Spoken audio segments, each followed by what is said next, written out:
who's on the screen with me today is Basic Trainer. And I think Basic Trainer now officially has the record for most times guest appearing on this channel. So that's an awesome record. But in today's video, we're going to talk about like the investing Poketubers biases and on the screen and exactly what do I mean by that? Like the biases they have from investing, whether it's modern or vintage or some of their thought processes.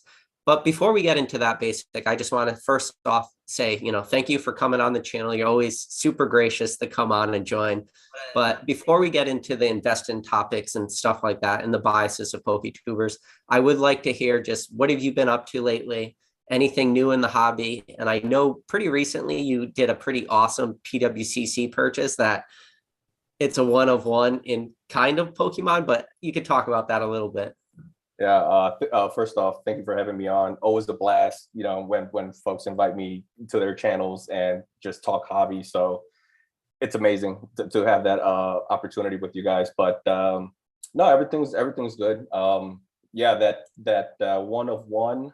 Some of you might know if you guys watched Oaks live last Sunday. Last Sunday, I jumped on about halfway. Thrifty TCG was on, and I mentioned that right before I got invited, it was a last minute surprise invite. I didn't even know. I was going through PWCC and something weird happened where I was watching this sketch one of one card. It was a My Little Pony distribution, not Pokemon. But what was so unique about this card is that it has Pikachu on it. It's a Pikachu, cross, and I don't know the history. I actually reached out to the artist, which she hasn't gotten back to me yet, which is a little disappointing. But I want to know a little bit of the history. But anyway, it's Pikachu. It's My Little Pony. I don't even know what the character of the pony is, but it has, there's a Pokeball involved. There's obviously Pikachu. The pony's wearing the Pikachu hat, trainer hat. So once I saw that on PWCC, and PK, I know you mentioned that you didn't know this card existed. So on PWCC, I go through every single card. That's how much of a nerd and no life I have, that I go through every single card. And I'm scrolling through every single page and I'm watching everything, because sometimes there's differences, right? You think you know a card by the art, and really it's from a specific release, and not from a deck, not from the it's something special. So anyway, as I'm scrolling, I see this card right away, watch list. I'm like, this is awesome, one of one, let's do it, right? But I'm thinking this is gonna go for $1,000 or something crazy. I'm watching it, and I think for about 3 days, it was stuck at $200. So I'm watching it. It's the last day. It bumps up to 220. I go up to 240, and I know it's just gonna keep on going up. Long story short, I won the auction at 240, which was like mind blowing to me, because this wasn't a Pokemon release. The fact that it has Pikachu, as I do have a Pikachu collection. Shout out Oak. I thought I needed to have this. It's a very unique card to have in the collection, and I'm stoked that I got it for so cheap. In my eyes, I already had a set price, which was not a lot higher than what I actually wanted for. And yeah, I was super stoked. And but the weird thing that happened was that with 12 seconds left on the clock, the card disappeared. It disappeared from my watch list. And so I said, okay, well, let me reload, let me refresh. Nothing. Let me look it up. Couldn't find it. You know how when you win up, interesting. When you win your auctions, all of your auctions, it takes about 10 minutes, and then boom, you get your invoice. It took an hour. Yep. It took an hour for me. So on Oaks Live, I was mentioning something screwy is going on here, something sketchy is going on here, and I think PWCC is behind it, because I thought that they were pulling it off because it just wasn't hitting those numbers. Ultimately, 1 hour later, crisis averted, invoice in, and I paid right away, so I make sure I get that card. So if anybody is just joining the chat right now, this is the card we're talking about. It's a one of one sketch card that was on PWCC. It's It's actually a My Little Pony card, but obviously you could see Pikachu, you could see the My Little Pony holding the Pokeball and being an actual one of one sketch card. Like I said earlier, I didn't even know this card existed. I think it's pretty awesome that you're able to land that. And if I knew it existed, I might have been a buyer at it. I'm not a My Little Pony fan at all, but just the fact that it's a hand-drawn Pikachu on a card graded by Beckett in a 9, that's pretty awesome. I don't think it's not graded. It's not Oh, graded. it's just it's just authenticated. Yeah. And I don't know if I can cross grade it over to PSA, but yeah, that would be nice. I don't like any other slab. I'm sorry. I'm just one of those snobs. So are you one of those guys that keeps your cards in the PWCC vault, or as soon as the auction's over, you just send them to yourself? I need my cards. I'm a collector. Yeah, I need my cards. I know you have about 100 Raichus over there, but yeah, I have too many Raichus here. I definitely need my collection with me. Yeah. So have you done? Sorry, it should be arriving Friday, and I'll be going live on Instagram for the opening. So just as just to see it in hand. So you're gonna open this one. You're not gonna just leave it in the box from PWCC and put it in this a box. One will get open. We'll get open for sure. Yeah. Unless someone else pulls a 1-of-1, My Little Pony Pikachu, then I might have to keep mine sealed. Yeah. I see a lot of familiar names in the chat, so appreciate everybody joining. I see Kevin, Derek, Joshua, Professor Oak, Brad, Old Card Shop, Ivy's in the house, Max Wolf. Good to see everybody. But yeah, basic. So what I wanted to talk about on today's video was like the biases of Pokemon YouTubers. And what I mean by that is lately I've been seeing a lot of content that's relatively similar coming out, and it's a lot of the investment type videos. And the investment type videos remind me very much of like well, maybe not pre-Pokemon hype, but like right at the meat or the heart of the Pokemon hype, where there was every other day you'd go on YouTube and there'd be a new top 5 or top 10 Pokemon investment videos. But we've seen that sort of change a little bit. And I wanted to get your opinion on here because you are separated from, the Pokemon YouTuber sphere. Why, yes, you do come on people's channels. You're not a Poketuber yourself, and you are still very disconnected from that. But you're also somebody that absorbs a ton of, YouTube Pokemon content. So I think your insight into this topic particularly is like very insightful. But I do want to know, like, the first question I got to ask before we get into anything, have you been noticing more of this content or not really? So right off the bat, I'm going to say not really, only because I strictly stay away from those channels. I don't follow the markets per se. I don't look at my collection as investments. I'm one of those people that I kind of know that down the road, 20 years from now, my collection is going to be worth nothing. I'm one of those gut people that says, I don't know, and we've had this conversation, PK, back at what was it, Dallas, Leon Hart pop-up shop, and we had a very passionate conversation about what we think is going to happen 20, 30 years from now. But my 90 to 10% theory. But yeah, it's overall though, like when I'm watching your channel, as I'm watching Pokenomics' channel, you typically the top 2 channels that I watch that do talk about markets. You got others like Catch 'em All and Old School, Classics. I think Classics does a very good job at explaining what's going on without really hitting the market talk. But overall, yeah, no, I don't pay attention to those channels. I just stay clear from the investment conversation.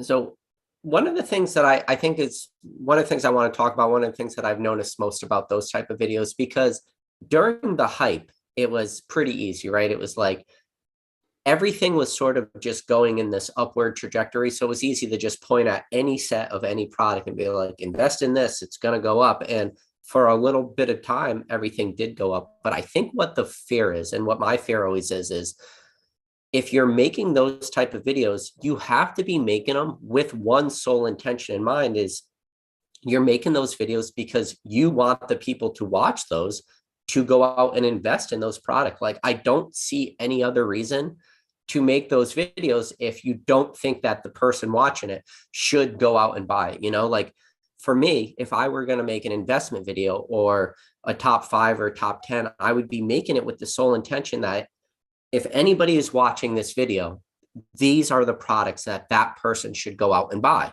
It's pretty simple for me. When I think about it that way, I wouldn't be making a top 5 investment video of these are the top 5 investments, but don't go out and buy them because that's stupid.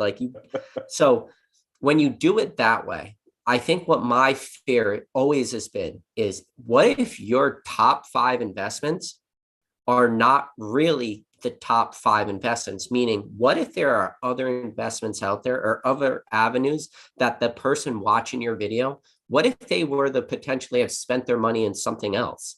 Now, you as a content creator, would you ever feel bad or guilty, or that maybe you've misled people watching your videos? Because if you made a video titled top 5 investments, and those top 5 investments, maybe they do perform well, maybe they double in price, maybe if somebody went out and bought every one, they made 100% on their money.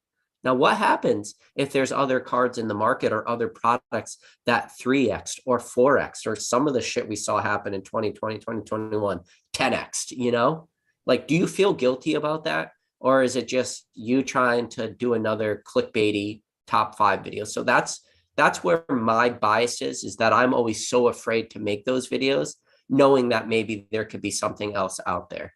Yeah, 100%.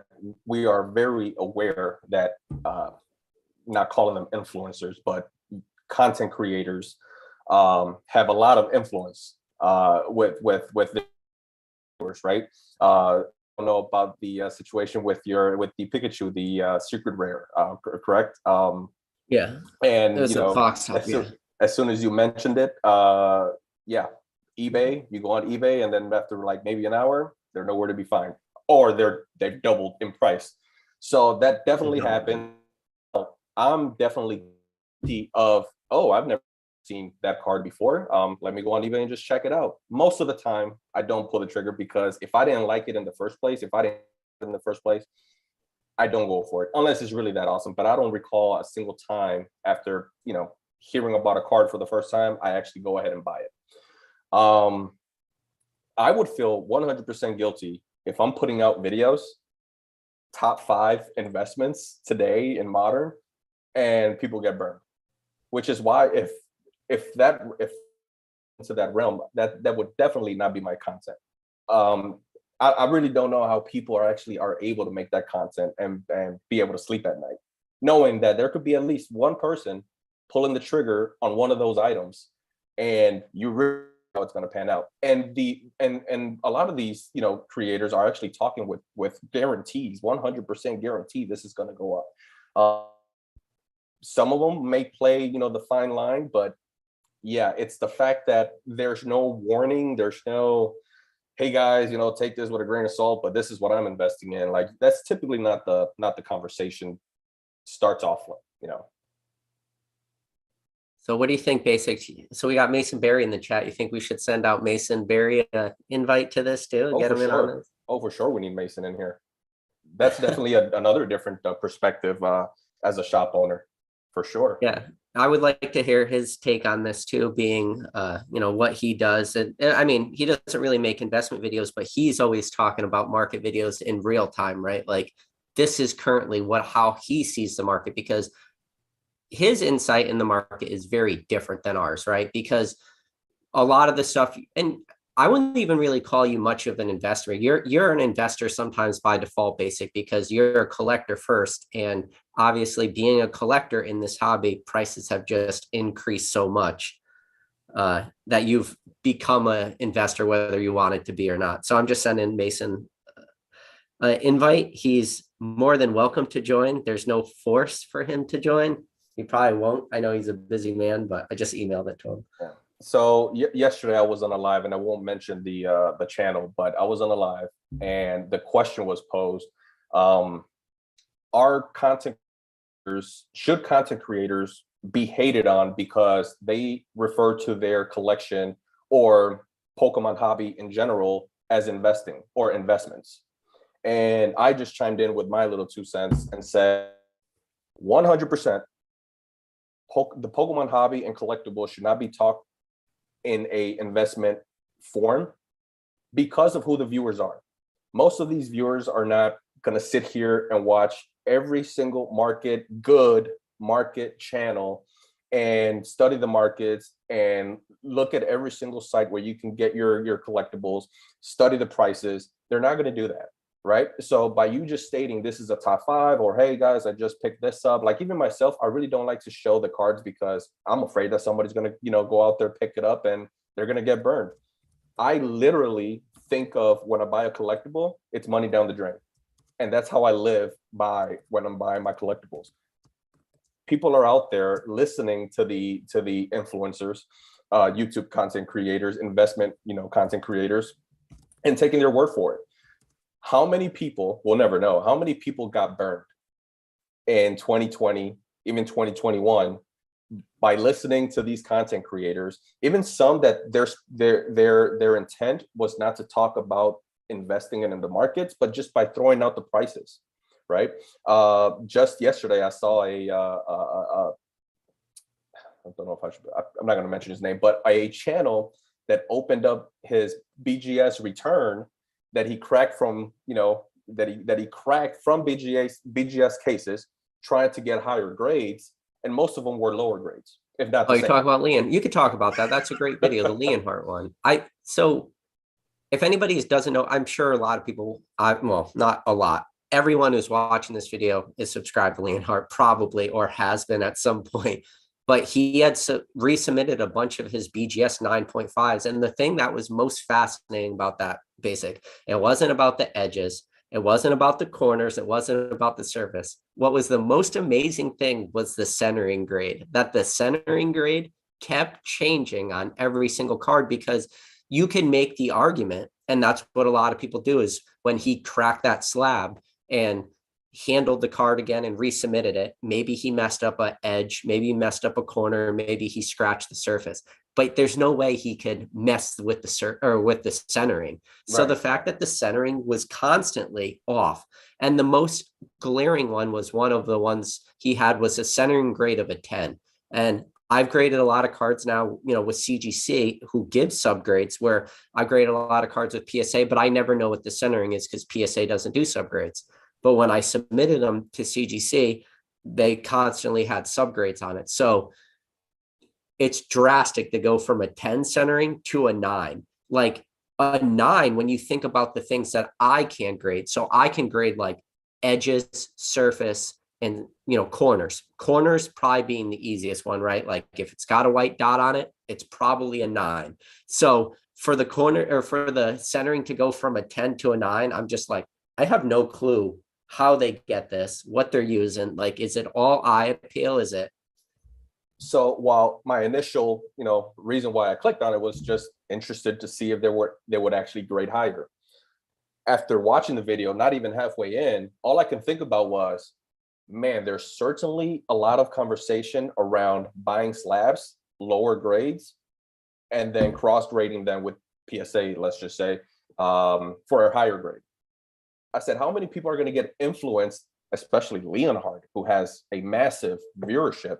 How many people are going to get influenced with all this latest conversation around buying cheap slabs, lower grades, and cross grading it to PSA? And how many people are going to lose money because they don't really know, they don't have the depth knowledge behind of why these people are doing it. Some of the people that just come to mind, like Dan, Catch 'em All Collectibles, he's doing a lot of that. He's vocalized that he's buying the 8.5s, even 9s, and cross grading to higher grades. I believe you're doing the same, something along those lines. But people don't know what's behind the scenes, that you can actually sit on this product and wait for $10 tiers or even $20 tiers. A lot of people are just making assumptions and saying, oh, I'm going to get me this cheap grade and pay $50 for it, or even $100 for it, and I'm going to get more money, and then they're going to get burned when the card doesn't actually get the higher grade, because they're not even looking at the card. They're just buying the grade because of what's being vocalized on these channels. But that's why human nature is a tough habit to kick. Well, the huge thing with like the people that look at the CGC 8.5s and 9s and CGC 9.5s with the cross grading, like that's why I always tell people the best possible thing you can do personally is personally get familiar with the grading scales. Because I will tell you right now that there are things that are weak CGC 9.5s. I promise you, weak CGC 9.5s do exist. And some weak 9.5 CGC cards are potentially weaker, and this is a hot take, than super strong CGC 8.5 cards. And I'm telling you, the CGC 8.5 scale is one of the most drastically large scales ever. What you have to really look at is what dock the card. And that's why, sometimes these subgrades really help, because you could, and then you have to also understand, how does PSA grade cards? Like, what is PSA dock cards for most? And I would say, in my opinion, the thing that CGC knocks cards for the most is, well, first off, like very apparent binder dings or very apparent surface like damage, where you got, binder dents or pinholes or whatever. Like that's the big one. But the other thing that PSA is always very harsh on is whitening of corners and edges. So if you have a clean card that is potentially, slightly off center, but not terrible. And again, this is all relative, right? Like we're talking the difference between a 9 and a 10. So you're talking a very mint card.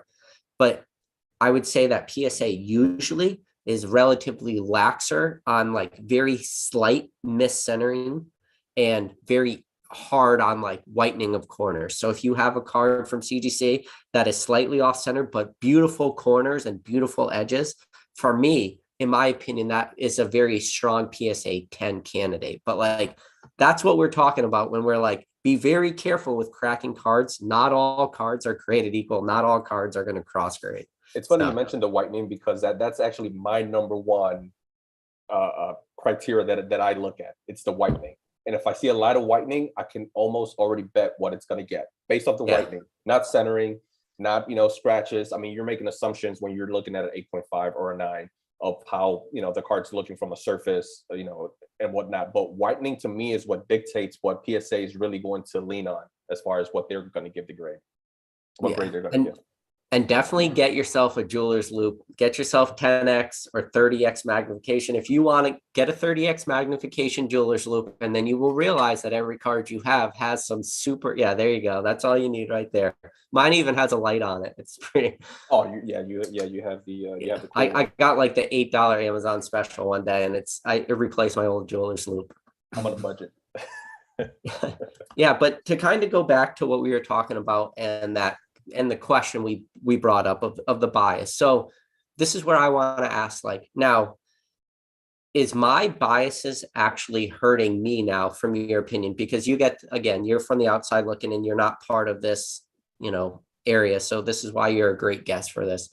But now, do you see where my biases could potentially be hurting me? Because, and I've talked about this kind of in private before, is one of the videos I've always wanted to make is, in what am I buying this week? What am I buying this month? But I'm always been very nervous that the cards or the videos that I could potentially release in that way, where I'm showing what I'm buying, could like be super biased, or people will potentially like want to copy my buys and stuff like this. And I'm not worried. For me, when I buy a card, I'm not worried if the card goes up or down. Like most of the time, I think it's going to go up, because I think cards I buy have stronger fundamentals. But where I would be most nervous making that video is if that card lost money, I would feel bad for the person that took that advice.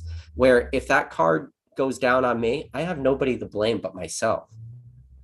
But if you're saying that you want to have the conversation of what you're doing this week, but you're also afraid of what people are going to do, then you're probably always going to lose that fight, because you cannot control one viewership. And again, one of my favorite, phrases, human nature is one of the worst habits to kick. And it's human nature. People are going to want to hear PK. They're going to, take whatever card you're pulling out. How's it going, Mason? Hey, Mason. You're muted right now. Yeah, people are going to, run saying and go and buy it. That's just human nature. I'm even guilty of, at the very minimum, going up on eBay and searching up whatever card someone just mentioned. Pokenomics says, shout out to him. The one that stands out to me, I've never seen this card before, but it was the Deoxys. I'm drawing a blank. What's it called? Not actor. Trying to blank. Do you know what I'm talking about? The Deoxys card that he showed. Japanese. What's that? I'm pretty sure. Japanese. What set was it from? It's the one where you flip it or you move the card. And lenticular design one. Lenticular. There we go. Yeah. Right away, as soon as he said, as soon as he showed that card, I'm like, whoa, I've never seen that card before. Let me go look it up on eBay. Saw the prices. Yes. Pretty cool card, but it's not enough for me to pull the trigger. So that Deoxys, that lenticular design is pretty awesome because it's not doing two things. It's doing three things in that card. You have to move that card 3 times. It's like 1, 2, and then 3 in order to see all the lenticular. Yeah, I don't remember exactly how that card was released though. Right, but yeah. So my point is that even I'm guilty of at least, oh, that's a cool card. Let me go look it up. Didn't pull the trigger though. Didn't catch Basics eye right. He's looking for what he's looking for to add to his collection, as Mason laughs. Yeah, again, Pokenomics did it. I mentioned your Pikachu. It happened to you. It happens to everyone. So if your intent is to be able to showcase what's going on in your hobby and within your household, but expect people not to do, not to pull triggers on those ideas, you're going to lose every time, because there's going to be at least one person, whenever you mention something new, they're going to do it. What I would say. How's it going, Mason? Hi, yeah, I didn't want to interrupt. Basic was on a roll. I didn't want to stop him. So I can go forever. I can go on for 5 hours. Yeah. Hi, guys. So how's everything going, Mason? Good, man. I appreciate you guys offering the invite. I was happy just to hang out, but if I can throw my hat in the ring as well, why not? I appreciate that. Yeah. So you brought up a good question. Let me go back up and read it. Do I get to answer my own question now? Yes. Oh, yeah, you want to read it for everybody? You said alley-oop to yourself. Mason asked question: how can investing channels properly discuss the market without influencing the market? Is it possible? And I thought that was a fantastic question, Mason. Yeah, I mean, how do you talk about even basic principles without bringing up examples or cards or things that are actually doing that? How do you make relevant content or things that people would want to watch, even if you do not address particular cards? And this is me taking a devil's advocate view, obviously, but I think it's very difficult, and the content is tainted from the get-go when you try to talk about that kind of stuff, and you try to offer even good information. Like PK, you even said, like, I don't want to talk about certain things, even though I want to, because you fear influencing things. I don't know, especially with, things that you want to talk about probably are, there may be a handful of things on the market, very, very small things. It doesn't take much to tip things in a certain direction. So it is a real concern that I'm sure everybody that is in this area of conversations thinks about. I have definitely either edited out or removed things in videos because of stuff I didn't want to say about one thing or another. So yes, that's obviously a big concern, and something that you do not want to be conscious of, when you go and make content. So how do you do it? How can you discuss this stuff without bringing up particular cards? I think that's a great question. And the way I always look at it is, it's like, the way I look at it is that, what's that old saying? It's like, you can either teach a man to fish and feed him for life, or give a man a fish and feed him for a day. So the way I look at it is, when I talk about investing in cards, sure, I could right now, everybody out there be like, guys, listen, yesterday, this is the card I bought. These are all the reasons, or or I don't even have to say these are the reasons. I just say, this is a card I bought and I think it's going to go up in money. And maybe somebody goes out and buys that card and makes money. Or I cannot talk about that specific card, but I could talk about the set or the cards in general, or just the time period that that card was released, the hype in the Pokemon, community during the time, and all these like little nuances that go into my thought process when I buy a card. So maybe if everybody's like, okay, so let me think about all these different factors before I go out and buy a similar card, they'll already know. And it's kind of that like teach a man to fish opposed to give him a fish type of argument. And I think that's the only way you could really go about it. And I understand what you're saying. It's like, how can you talk about investing without giving, concrete examples? But I do think that there is a fine line that you can walk, that you are giving out all the information. And I've told people, and I'm pretty apparent now, if you've watched enough of my videos, enough of my channel, it's pretty apparent what I'm buying. Yes, the cards that I like to show people are the cards that are the PSA or CGC 5 Raichu is the one that anyone could go out and buy that doesn't do anything. Like, that's the fun stuff. But if you watch enough of my videos, you could probably guess some of the cards or some of the sets I'm going after. But the only way you could really even know that is you would have to listen to everything I was saying and maybe understand like some of the reasonality behind that. So I guess that would be my answer, Mason. It's like, you could walk the line, but it's a question of, can you go over that line? So would you say that all videos that talk about specific cards are doing a disservice? Like these top 5 videos are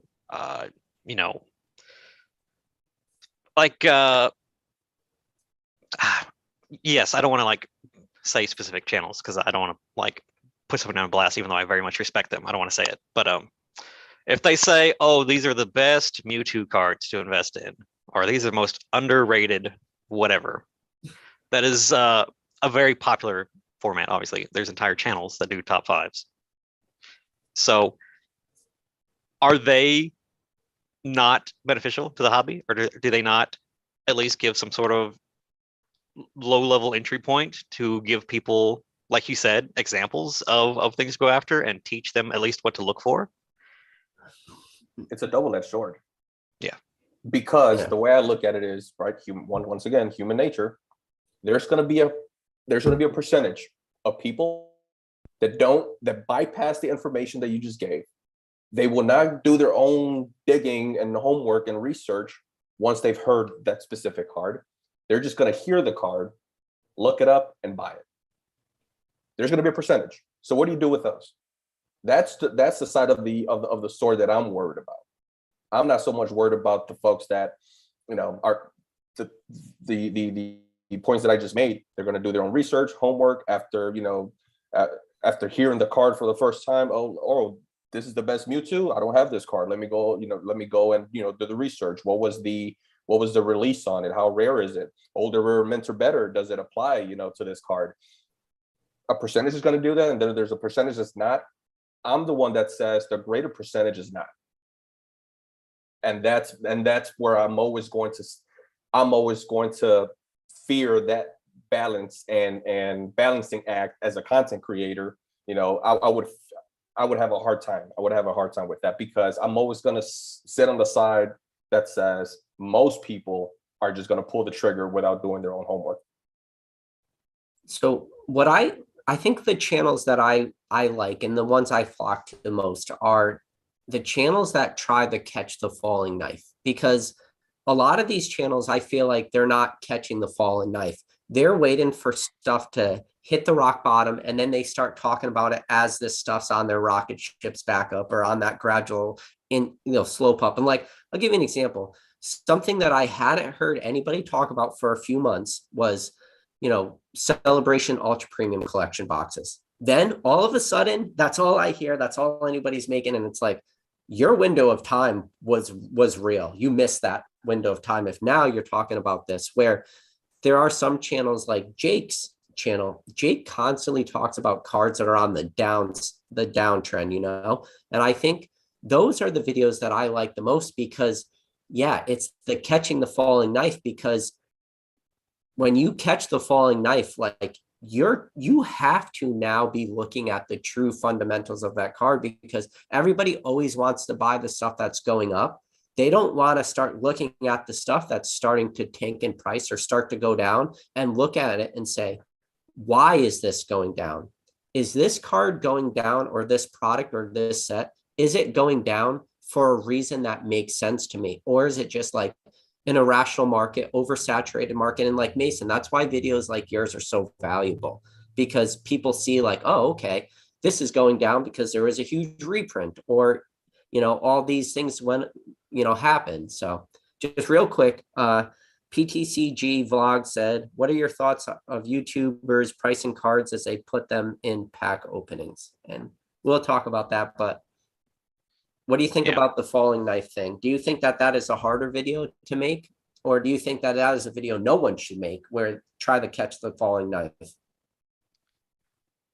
I mean, it is definitely, I mean, nobody knows where the bottom is. So it's just kind of like, you know, if you want to like put your tinfoil hat on, you could say that they're trying to prop it up and stop the bleeding if they talk about it. I mean, that could be a something else that somebody throws at them if they talk about a certain card, and maybe trying to pump it up, you know, if they do talk about it. There's no winning. It sucks. Yeah. Like even I did a video, it's been, you know, probably months ago now, and I was talking about how to look for good deals at LGS, and I showed cards in my case, obviously, and of course all those cards are right after that my entire store was bought out online, and you know, they made some movement. So, and like, how can I provide content? It's very difficult to not use actual examples, and it's almost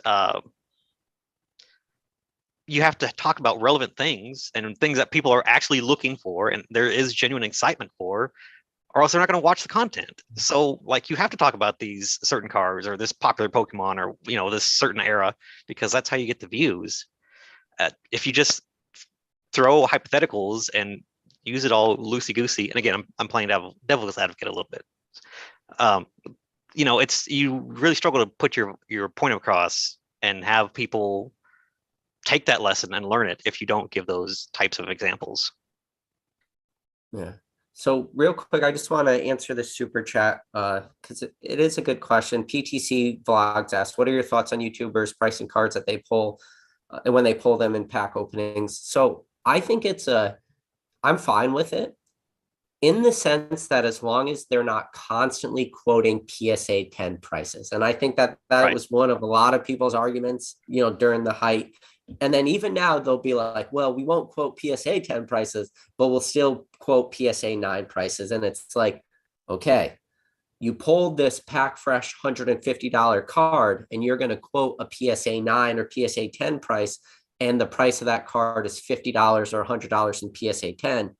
Like, how much goes into that card's value when you're talking about a card that's worth $50 or $100 in PSA 10, when the lowest tier open is, assuming you get the lotto, of $50 for grading? Like, there's so much involved in that that does irk me a little bit the wrong way.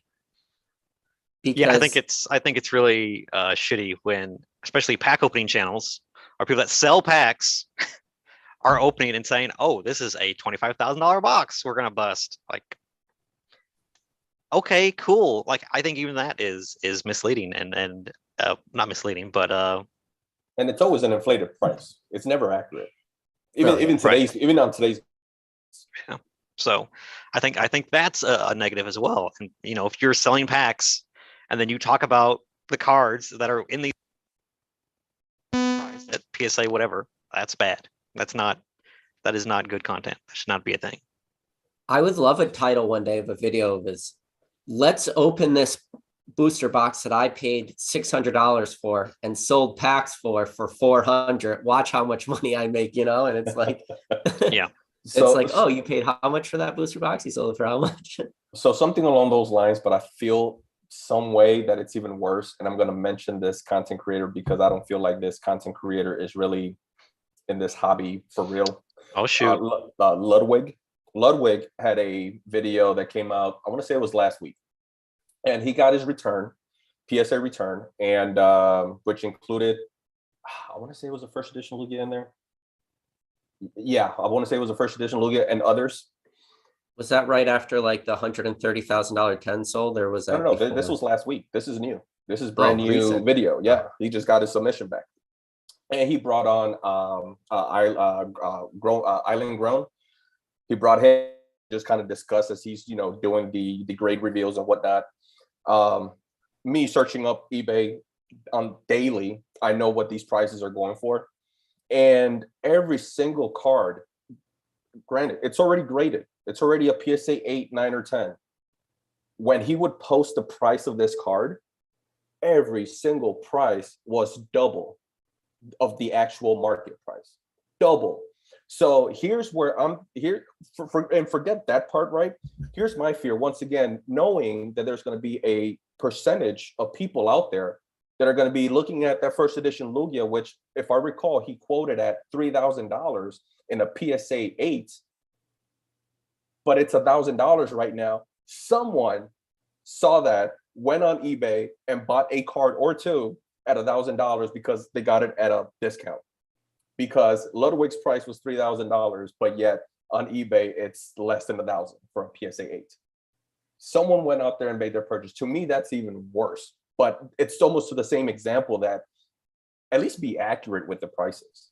Like, be very accurate if you're going to post prices while, yeah, it's that one really, like you said, that one really irks me because people are going to just, yeah.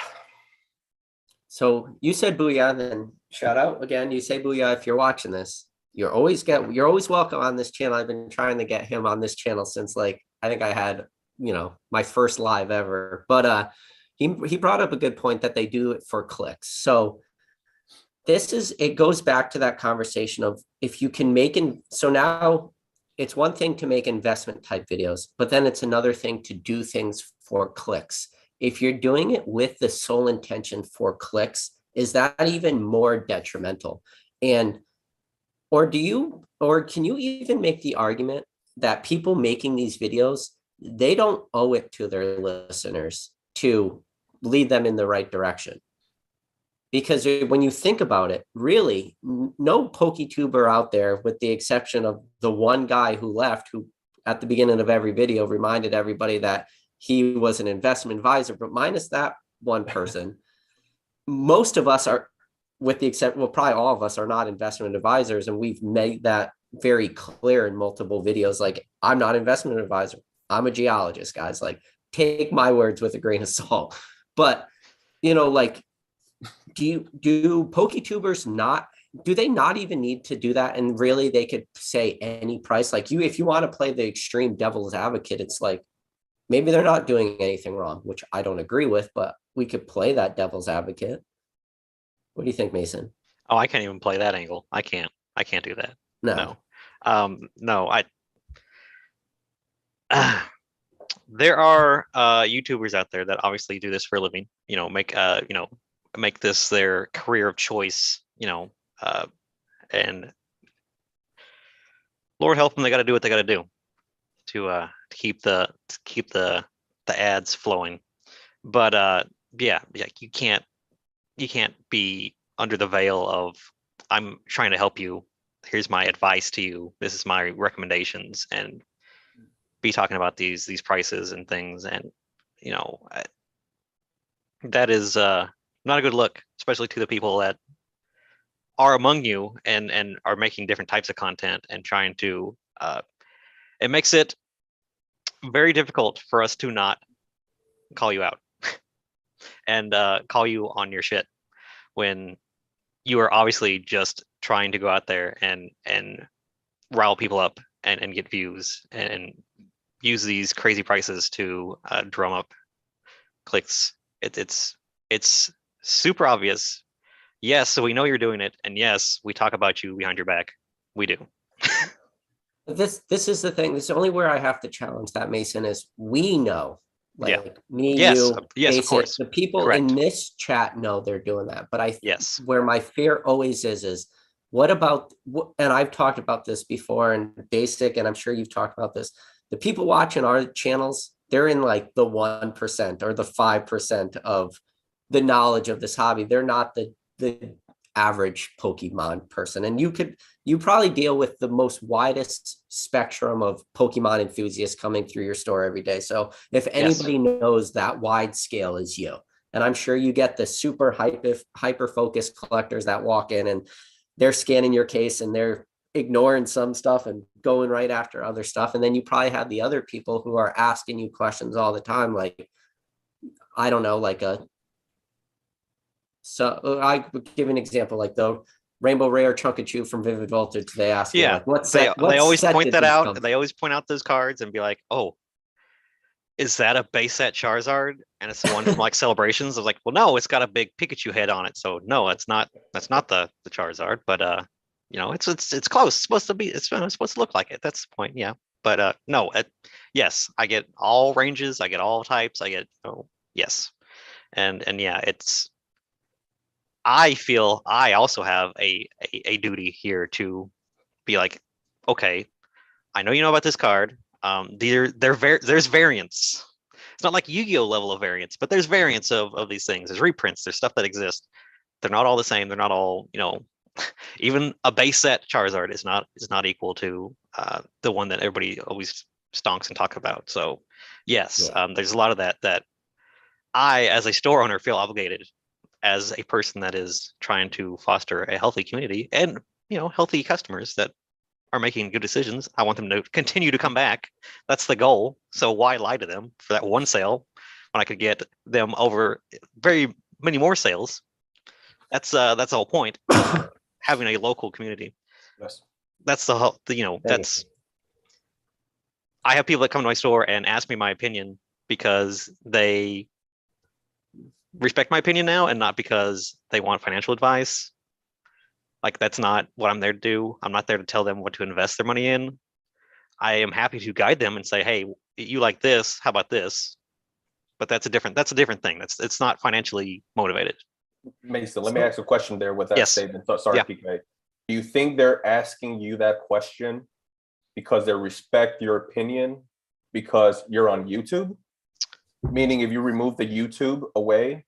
Some of them do. Yeah, definitely some of them do. I'm going to have people come in and say, hey, I watch you on YouTube. I drove an hour and a half or whatever to come see you.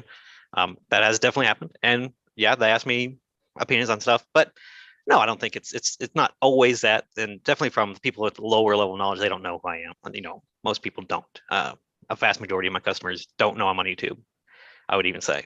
So there's not a line outside your shop every day, constantly like. No. Oh, okay. I'm not giving out autographs and stuff. It's really, I'm kind of disappointed it's not to that level yet. But no, it's obviously I love it when people do come in and say, hey, and I know you from YouTube or whatever. But yeah, it's not the norm. So Jake asked a question. He said, at Poke Knowledge, I do think, though, that people who watch our channels are the 1% of knowledge seekers are also in the 1% of spenders. I think most of large channels at this point are mostly a positive at this point, although they should have warned people last year. So I don't really think that the people who are watching these videos are truly in the 1% of spenders, because when I think of who are the 1% of spenders, I'm thinking of, you know, super, super high-end trophy cards. So it's really just like, at this point, almost like Logan Paul, you know, some of the stuff he's buying, you know, $5.2 million illustrated Pikachus. But I don't think that there's a lot of people in this channel who are buying, you know, PSA 10 first edition base set Charizards for $240,000, or I don't know if that last sale 420 ever got paid. I mean, talk about an awesome meme for a first edition Charizard. But and the reason why is because I think the people who are watching this look at that card, and with the exception of picking up a first edition Charizard to add to your collection, because for whatever reason, throughout the history of this hobby, you missed out on every single opportunities until now to buy it. you would probably look at that card as one of the most dangerous cards in the hobby, because the way I look at a Charizard PSA 10 first edition is super volatile price swings, because really that card is just dependent on whoever's buying it that day. So I would say a Charizard first edition, you could have $50,000-$70,000 price swings super easy, depending on who's buying it that week. So I would say that the people spending that sort of money are not actually watching this channel, the 1%ers. Now, if you wanted to say, well, the Pokemon hobby is so large, and the people that are going after like maybe some level X cards or gold stars, if you still would say, well, there's not a lot of expensive cards. So looking at the hobby and everybody in general, people buying gold stars, if you want to make the argument that they are still technically in the 1%, just like when you talk about like how much money do Americans make against the rest of the world, like, you know, people making very little bit of money in America are still in the 1% of the world population, but they might be in like the 30th percentile for America. So if you wanted to do that, maybe I could see that. But I would say people watching this video fall on the higher end of spenders, but definitely not the 1%. I haven't seen Jake jump in again, but I'm wondering if he meant 1% out of the 100% of your watchers are spending in general. So meaning any content that you put out with information, 1% of your viewership is going to go out and spend in the hobby. I don't know if that's what he meant, or if you really meant the top 1% of the spenders in the hobby in general. Oh, there it is. Those people watching. Yeah, it's. I mean, obviously, when you look at the subscriber count and viewership, that the Leon Hards and Poker Revs and the Super Duper Danny's, Bro Breaking Nate's, the type of traffic these guys are garnering versus the types of channels that we're all our little bubble that we're into. I was just having a conversation today with a fellow hobbyist that we do this in almost everything where we are very tribal, though I don't think about it in this sense. We break ourselves into groups, and I do see content creators into groups. There's the groups that are just out here sharing good knowledge with no malintent and trying to, again, Pokenomics, I put him at number one because the knowledge is always there, the value is there. I mean, a person like myself that does zero investing, zero market watch from the looking at markets and trying to see if I want to flip something, I still watch them, and it's ironic, but I still watch it, and it's that valuable when he does put it out. But at the same time, when you look at his foot traffic versus the entertainers per se, it's so lopsided, and very little of us actually, we actually cross over. There's very little crossover, I would think. So basic, when are you going to admit that you're just an investor in this hobby? You might be a collector, but once again, it's by default, like you said, and I like that term. It's by default. I lucked out. Even today, when I make a purchase, we talked about that sketch card. I had a figure in mind, the max that I was willing to go, and once I make that purchase and say I was able to go to the max, it's down the drain because it could actually be worth zero. It's whatever I attributed that price to be. It's whatever I applied that price to that card. So Mason, do you know what card we're talking about when he talks about the sketch card he bought? No. So this is a 1-of-1 sketch card, My Little Pony. It's got Pikachu with a My Little Pony, and the My Little Pony's holding a Pokeball. Just another card to add to the collection, Mason. Yeah, it's a 1-of-1 sketch card. I had no clue this thing existed till Basic bought it, and it's just. Oh, this is what Basic bought. Yeah, he bought it on the last PWCC auction. It's a 1-of-1 hand drawn sketch card. Yeah, I had no idea.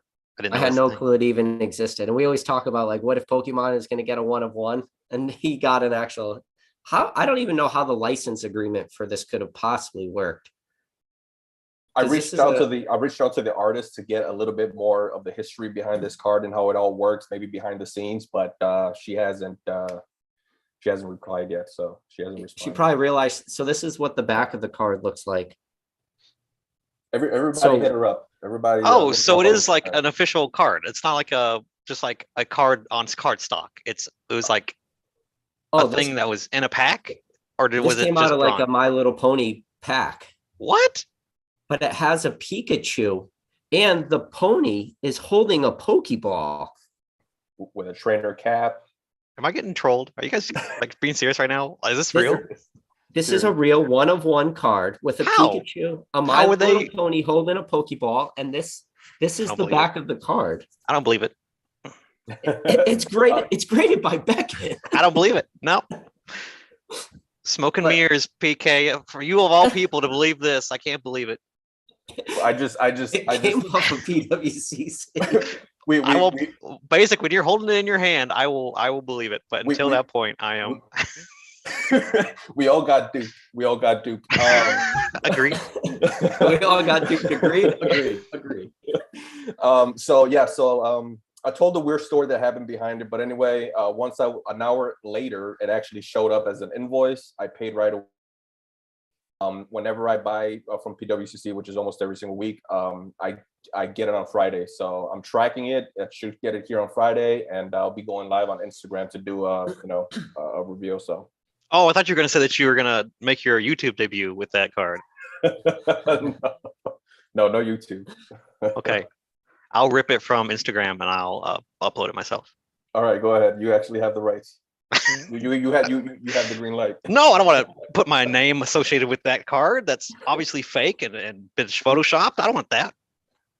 So it's like the pre-release ride show. It's only going to be fake until me or Mason own it. Then it becomes very real. Wait a minute. You want the pre-release right too, PK? That's my Oh, favorite card in the hobby. That's my grail card. Maybe not my grail card, but I just love the story behind it. I love I don't know, like the polarization of that card. I think that's why it's great. Yeah, once I saw that card, which I mean, you said you didn't know that the card existed, but I know you're a guy that's on PWCC hunting constantly. So I was like, well, how did you skip that card?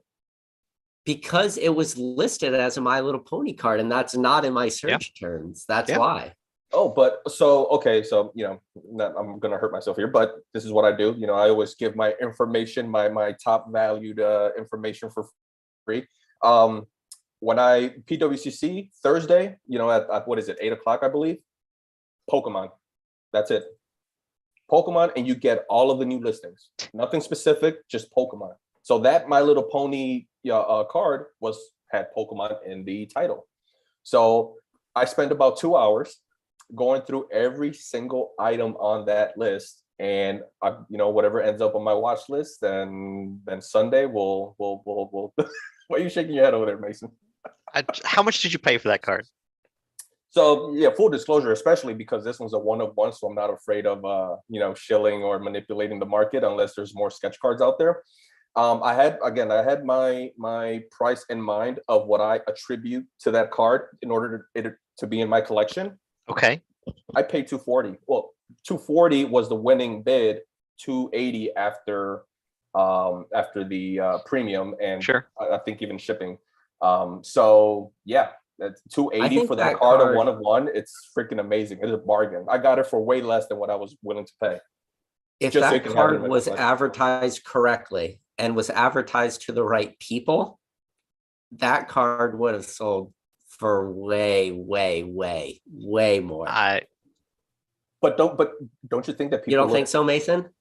No, I think you're right, and that's like this is crazy. Like Basic once again being like a headliner to a freaking major story. I swear to God. Like so Mason, here's pulling the Zard at Leonhardt's pop-up shop, and now you're buying 1-of-1 My Little Pony cards with Pikachu. Like what is happening? It's such a ridiculous card too. Like why? I don't think it's ridiculous. I think it's ridiculous cool. in a good way. I think it's cool. Want to know why does it exist? That's what I don't understand. I don't know who okayed that is what I want to know. Like how'd they get away with that? I don't think they were supposed to do this. PK, read the I label. think they were supposed to. Read the label. What does it say? It doesn't have Pikachu on it, and I'm pretty sure it doesn't have Pokemon either. It just It says April Fools. That's what it says on it. That's what it says on it. So the title or the label literally says sketch card. The artist's name, Penelope Barbalis, and then authentic autograph. That's all it says. It doesn't say the set name that this came from. It's on the back, it's 2013 is when that card came out. And here, so Mason, I think you hit the lotto. Honestly, I think what you is might hit happening? the lotto. So Mason, you mentioned how no, you don't believe that I got it in for that price. No, I don't believe you. So okay, so No. here's the story, because I didn't want to give the story again, but I'm going to try to condense it here. So 12 seconds in, I'm winning the auction at 240, which is like, why? I guess people just wait for the last second so we can go to the next, to the next stage. At 12 seconds, it disappears from my list, and I'm just, oh, something weird happened with my computer. Let me refresh. Let me, gone. I can't see it. I can see my other cards that I'm watching and I'm winning. I can't see that one specifically. So I'm freaking out. I'm like, wait, did I lose it? Did I click on watch? And now I gotta like probably bid more, but I'm panicking. I'm looking for it by name. I'm looking for it. I tried everything. I can't find it. Finally, and at that point, at about half an hour to 40 minutes, all auctions are done. It doesn't take that long it doesn't go that far, long to for all the auctions to be over. I thought I lost the card. I maybe clicked on watch, and now I lost the auction because people outbid me. But I'm also thinking, and I shouted out PK during Oaks Live when he shot me out there. I said, tinfoil hat, conspiracists, natural conspiracists. I said, PWCC knew that they could not sell this card for $240, and that's why they pulled it. Because once your auctions are done, it takes 10 minutes maybe, and your invoice is sent like that. 10 minutes max every single time, without a miss. It took an hour for me to receive this invoice. There was something funny going on, and someone knew that this was a very low price, and they were expecting it to hit a lot higher, and it just didn't. But that's just my tinfoil hat theory there. Yeah, Prices I don't know. though. I think you hit the lotto. I think that there's some buyers out there of Pokemon that want that, and I don't know if there's what the cross is to My Little Pony, but I'm jealous. I wish I knew it existed. Yeah, once again, the type of cards that I go for. It's the ones that are just gonna stand out. You could have a first edition Charizard and a gold star Zard, but you pull my cards and it's actually gonna stand out visually, at least. Visually, it's gonna stand out. It's gonna stand out because everybody's gonna be like, "What the hell is this?" So once I saw that, I was like, "It's got My Little Pony, but it's just so freaking cool because it's got that crossover. I need that in my room." All right, chat. If you believe this story, give us a 1 in the chat. If you do not believe this story, press 2. I want to know where you guys are at right now. Because I do not, like, this is too much. Like, if you don't believe this story, type in duped. I don't believe. I can't until you have it in your hands. I can't believe the story. I'm going to abstain from giving my opinion. I'm going to abstain from even thinking about it anymore. It's gone. It's poof, gone. A lot of ones. Oh my goodness, guys! What? Okay, all right. Yeah, I guess I'm the skeptic of all of the three of us. I'm the skeptic here. Okay. All right. Shiz is right. I actually, I pop on his PWCC lives every Sunday, and right when I popped in, I think it was 10 minutes in, 15 minutes in, probably even, and they were talking about this card. And I'm like, no, like, don't talk about this card. Like, I can't have any more people outbidding me, right? Or going against me. And then sure, a lot of people were saying that it's a cool card, it's gonna go for X amount. And I'm just like, oh. And I'm guilty of at that very moment saying, okay, I'm no longer paying this price. I'm gonna pay this price now. And I didn't even have to hit my original price. So okay. So all right. Friday, Mason, tune in. Look, I have to. I'm obligated.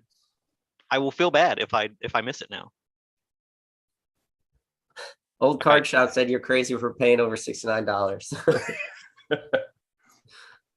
Well, some people were saying that the worthless because it's not a Pokemon released, card. So there's that opinion as well, for sure. It's not worth it. As a non-investor, I'm just thinking, do I love this?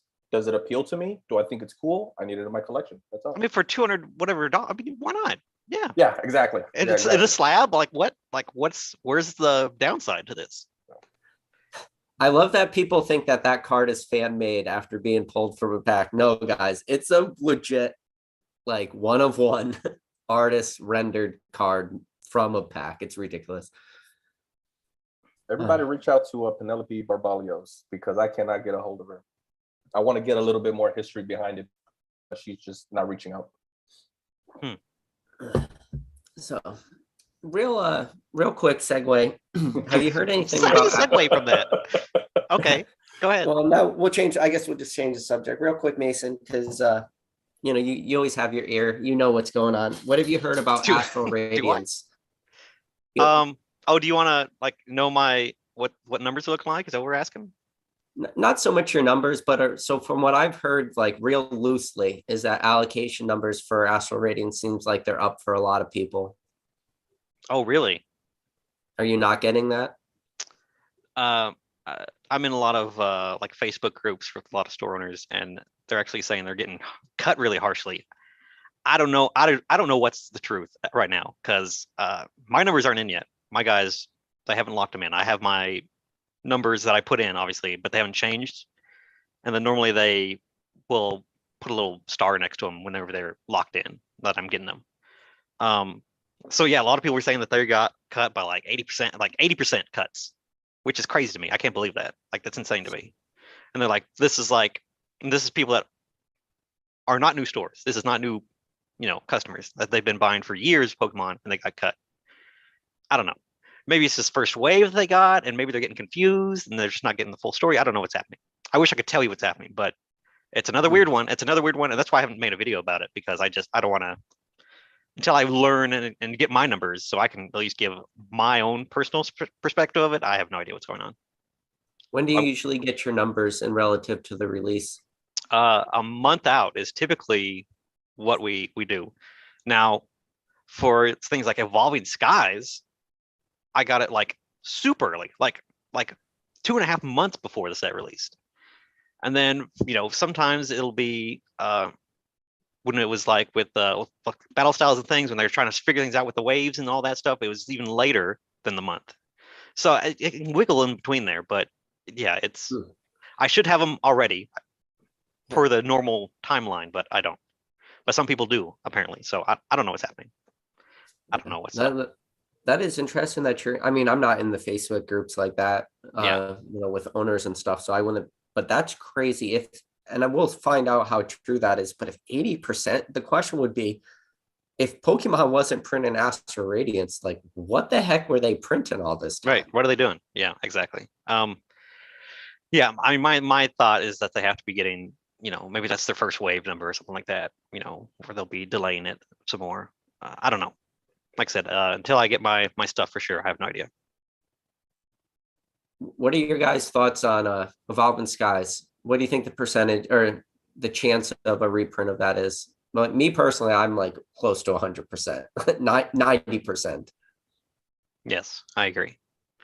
I think after Astral Radiance, if not along with Astral Radiance, again, I've been talking a lot here recently about the pack slush that Pokemon tends to sit on, like that they have left over to put in like these promo products with like the Lucario V-Star boxes and like the Glaceon V-Star boxes, and those types of products that have like these random packs in them, and they try to have a variety of them.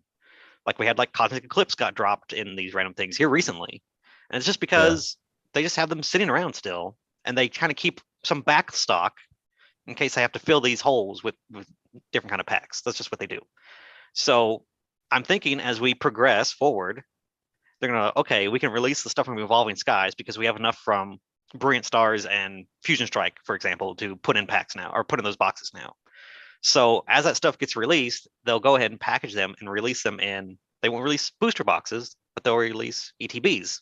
That's why we always get these random ETBs floating around really, really late. Like we got the Darkness Ablaze, a huge wave of them here recently, because they released those packs from those boxes from their little allocation that they have for that kind of product, and they flushed them out in ETBs because they can't put them in booster packs because booster packs or booster boxes are supposed to have a set amount of hits in them, right? But these are all just loose packs, so they have to be in some sort of product that doesn't matter. So they'll put them in. The biggest thing that makes most sense to put packs in is ETBs.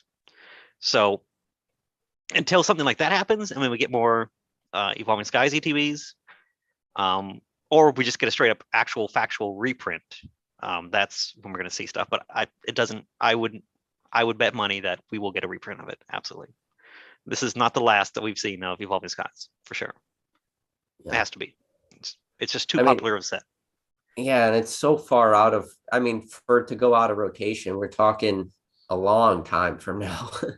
So for that booster box to be, I don't even know what market value is for Evolving Skies. I'm sure somebody in the chat knows, but for a booster box, yeah, it's pushing like 180 right now, 170, 180 ish. It's high. It's high. And yeah, I mean, there's card in that set that is still 60, 70, $80. Like, you know, all these evolution cards. There's 10 of them that are above 50. You know, it's very expensive set, very, very expensive. And people want these cards still, and people want to open the set, obviously. And that's why we don't have any floating around anymore, because everybody opened it because of the new EVs. So they wanted to open up, just like Brilliant Stars has been opened up, and there's nothing left because people wanted to pull all the trainer gallery stuff and have all the, you know, the Charizards, and people were opening it for the Arceuses because they need them for decks and all these things that go together with that stuff. And that's why we are missing packs of, you know, even Brilliant Stars right now. It's people may be snoozing on singles and that many stuff may be dipping down, but the actual factual Pokemon sealed market is, I think, just as popular and just as selling crazily as it's ever been right now. It's still super hot. So like I said, I'm sold out of Brilliant Stars. I have none left. I have no booster boxes left. I don't know when I'm going to get some. At this point, I'm looking at like buying from other stores and buying the lowest on eBay just to have some in my store. Like, that's where I'm at right now, because I don't expect to see any of this at least until Astral Radiance comes.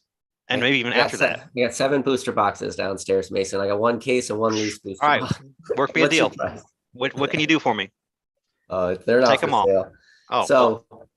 I think Brilliant. So if I had to take if I was a gambling man, if I had the bet Evolving Skies, Brilliant Stars 5 years from now, which one is the stronger set or people going after more? I think it's Brilliant Stars. And that's my opinion. A lot of people tell me I'm wrong. A lot of people say Evolving Skies, but I don't think so. As a person that doesn't get into modern and, you know, basics, just chilling, sitting there like whatever. Brilliant Stars to me is actually a more favorable set than the other. Not favorable, maybe that's the wrong word. To me, that is my fan favorite, you know, box modern age. So I'm with you on that one. They're both super safe. They're both super safe. Like, yeah. I like if they're already hitting at this point, you know, 6 months after release, I think in 5 years, you'll probably be okay if you got in at a good price. I think you'll do okay.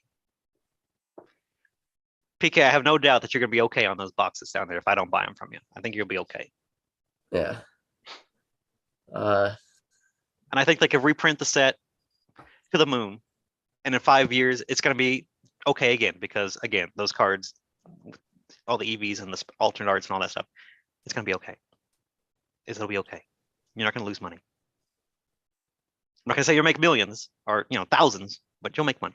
You'll be okay. Are those the type of hot takes that we were originally talking about here? No, this is kind of like the opposite. This is not. This is like I was talking about the biases of Pokemon Investor, and I just said, I like Brilliant Stars. Yeah, we can go back. I mean, we can go back. I mean, I can add some pepper flakes in here if you want. Yeah. So what do you think? And so why again, basic, I know I'm going to backtrack a little bit on this question about the, you know, Poketuber investing. So when you look back on like 2020 hype, 2021, you were even consuming a lot of content there. What do you think is the big difference between content of the investing videos during the hype opposed to investing videos today? Do you see a difference, or do you see them being the same? They're, in my eyes, they're definitely different, because I feel like everything was being force fed. Every channel was doing it. If you were not doing it, what were you doing? You know, everyone was doing the investment, you know, market, you know, buy this because it's hot to flip and it's going to double and triple again. Today, I think it's more situational, and I think there's dedicated channels now to those, you know, to market watches and investment, you know, conversations. Whereas most of them have cooled off. A nice percentage are just completely gone. You know, they just left the building. So yeah, definitely the arena of investing in markets is it's changed. It's still there, but it's definitely, I guess, to put it to describe it in one word, decreased.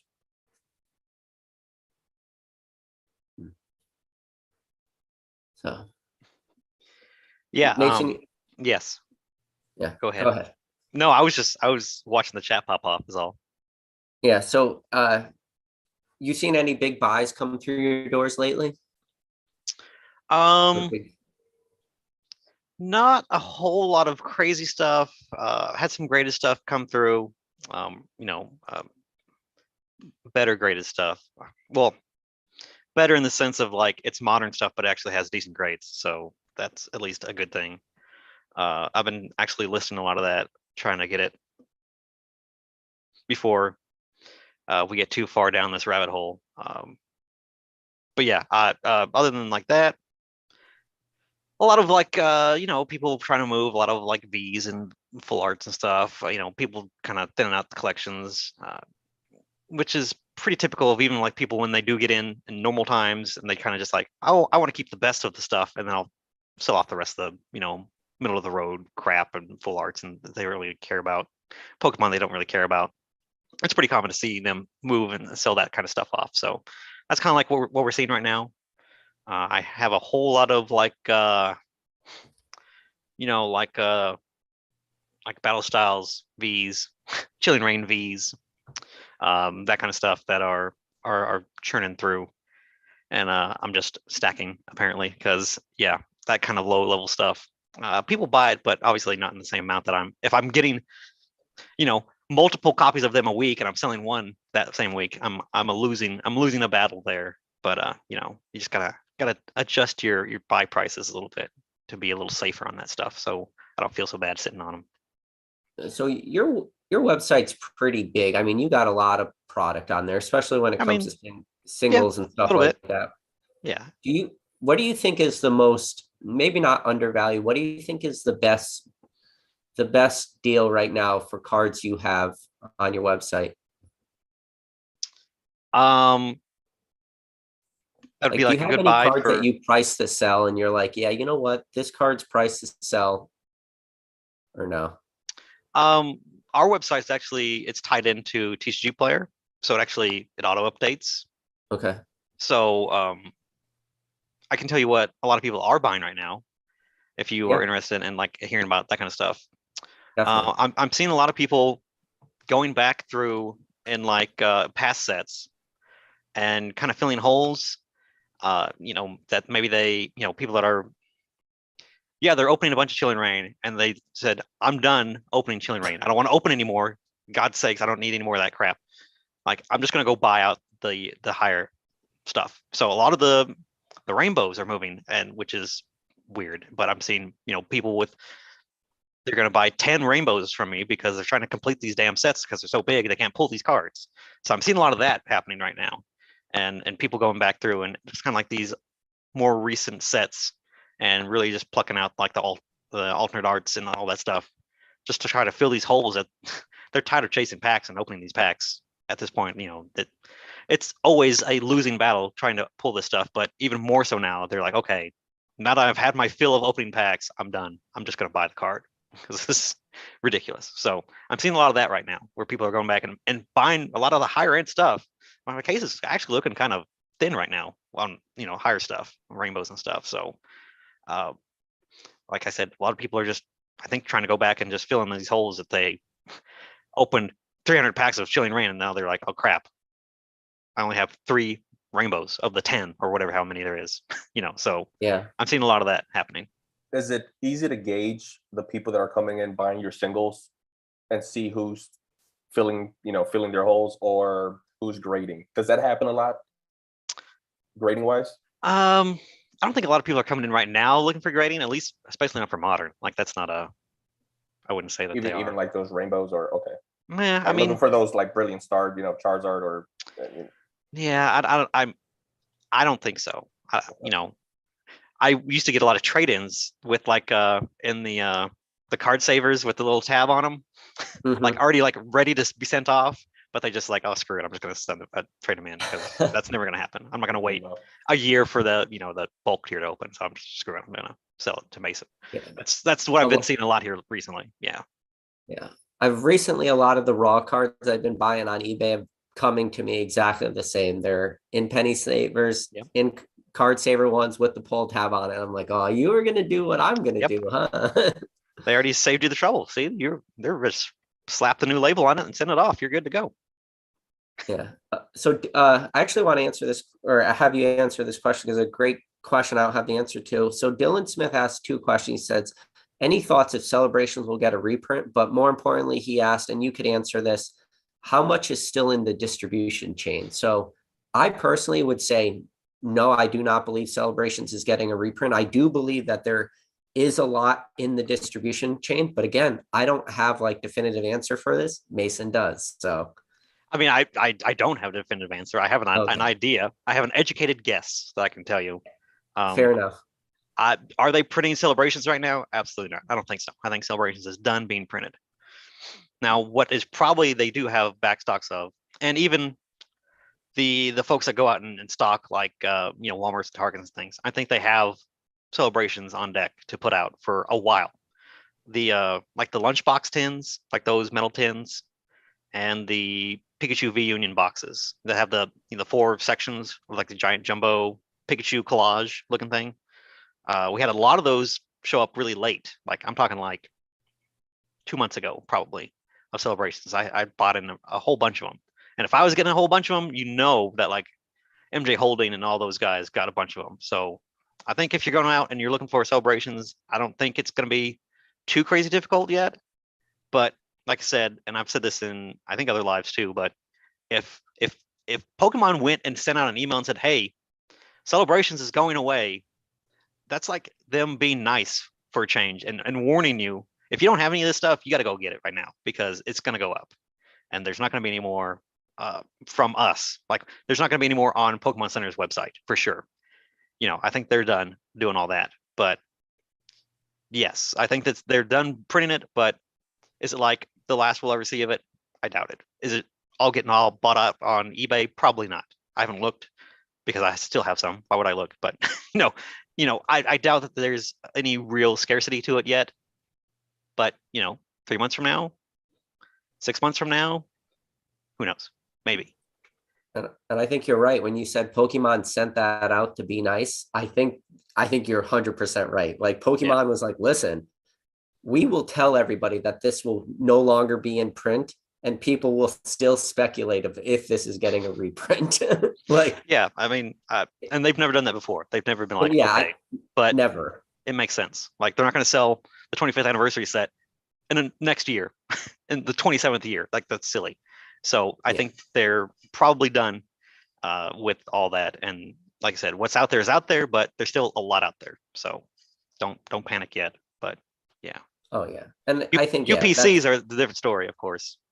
yeah. Well, when we live in the now too, when you live in the now and this stuff is still trickling onto the market, like prices are low. I would say for Celebrations for a decent amount of product. I think we've gotten close to the floor for sealed product. Now for singles and stuff like that, I don't really know what the floor is for singles, but I think for sealed product, we've gotten close. And yeah, the fact that a lot of the floors for Celebrations is at MSRP and it hasn't really dropped below for any of this stuff, I would say I don't see this stuff then continuing to drop even lower. I would be shocked if that happened. Shocked. Yeah. And I think retailers like me, like we all got the same email. Like, I know I'm not going to be able to get any more of this. Why should I fire sell it right now? Yeah. There's no point. I'm just going to put it at MSRP and let it sit there until the prices come up to me. And then, people can do what they do with the prices. But yeah, I'm in no hurry to move all these lunch boxes and stuff I'm sitting on. I'm okay. I'm going to sit on those because Celebrations is a fun set. It's a cool set, and yeah, obviously people are going to want it.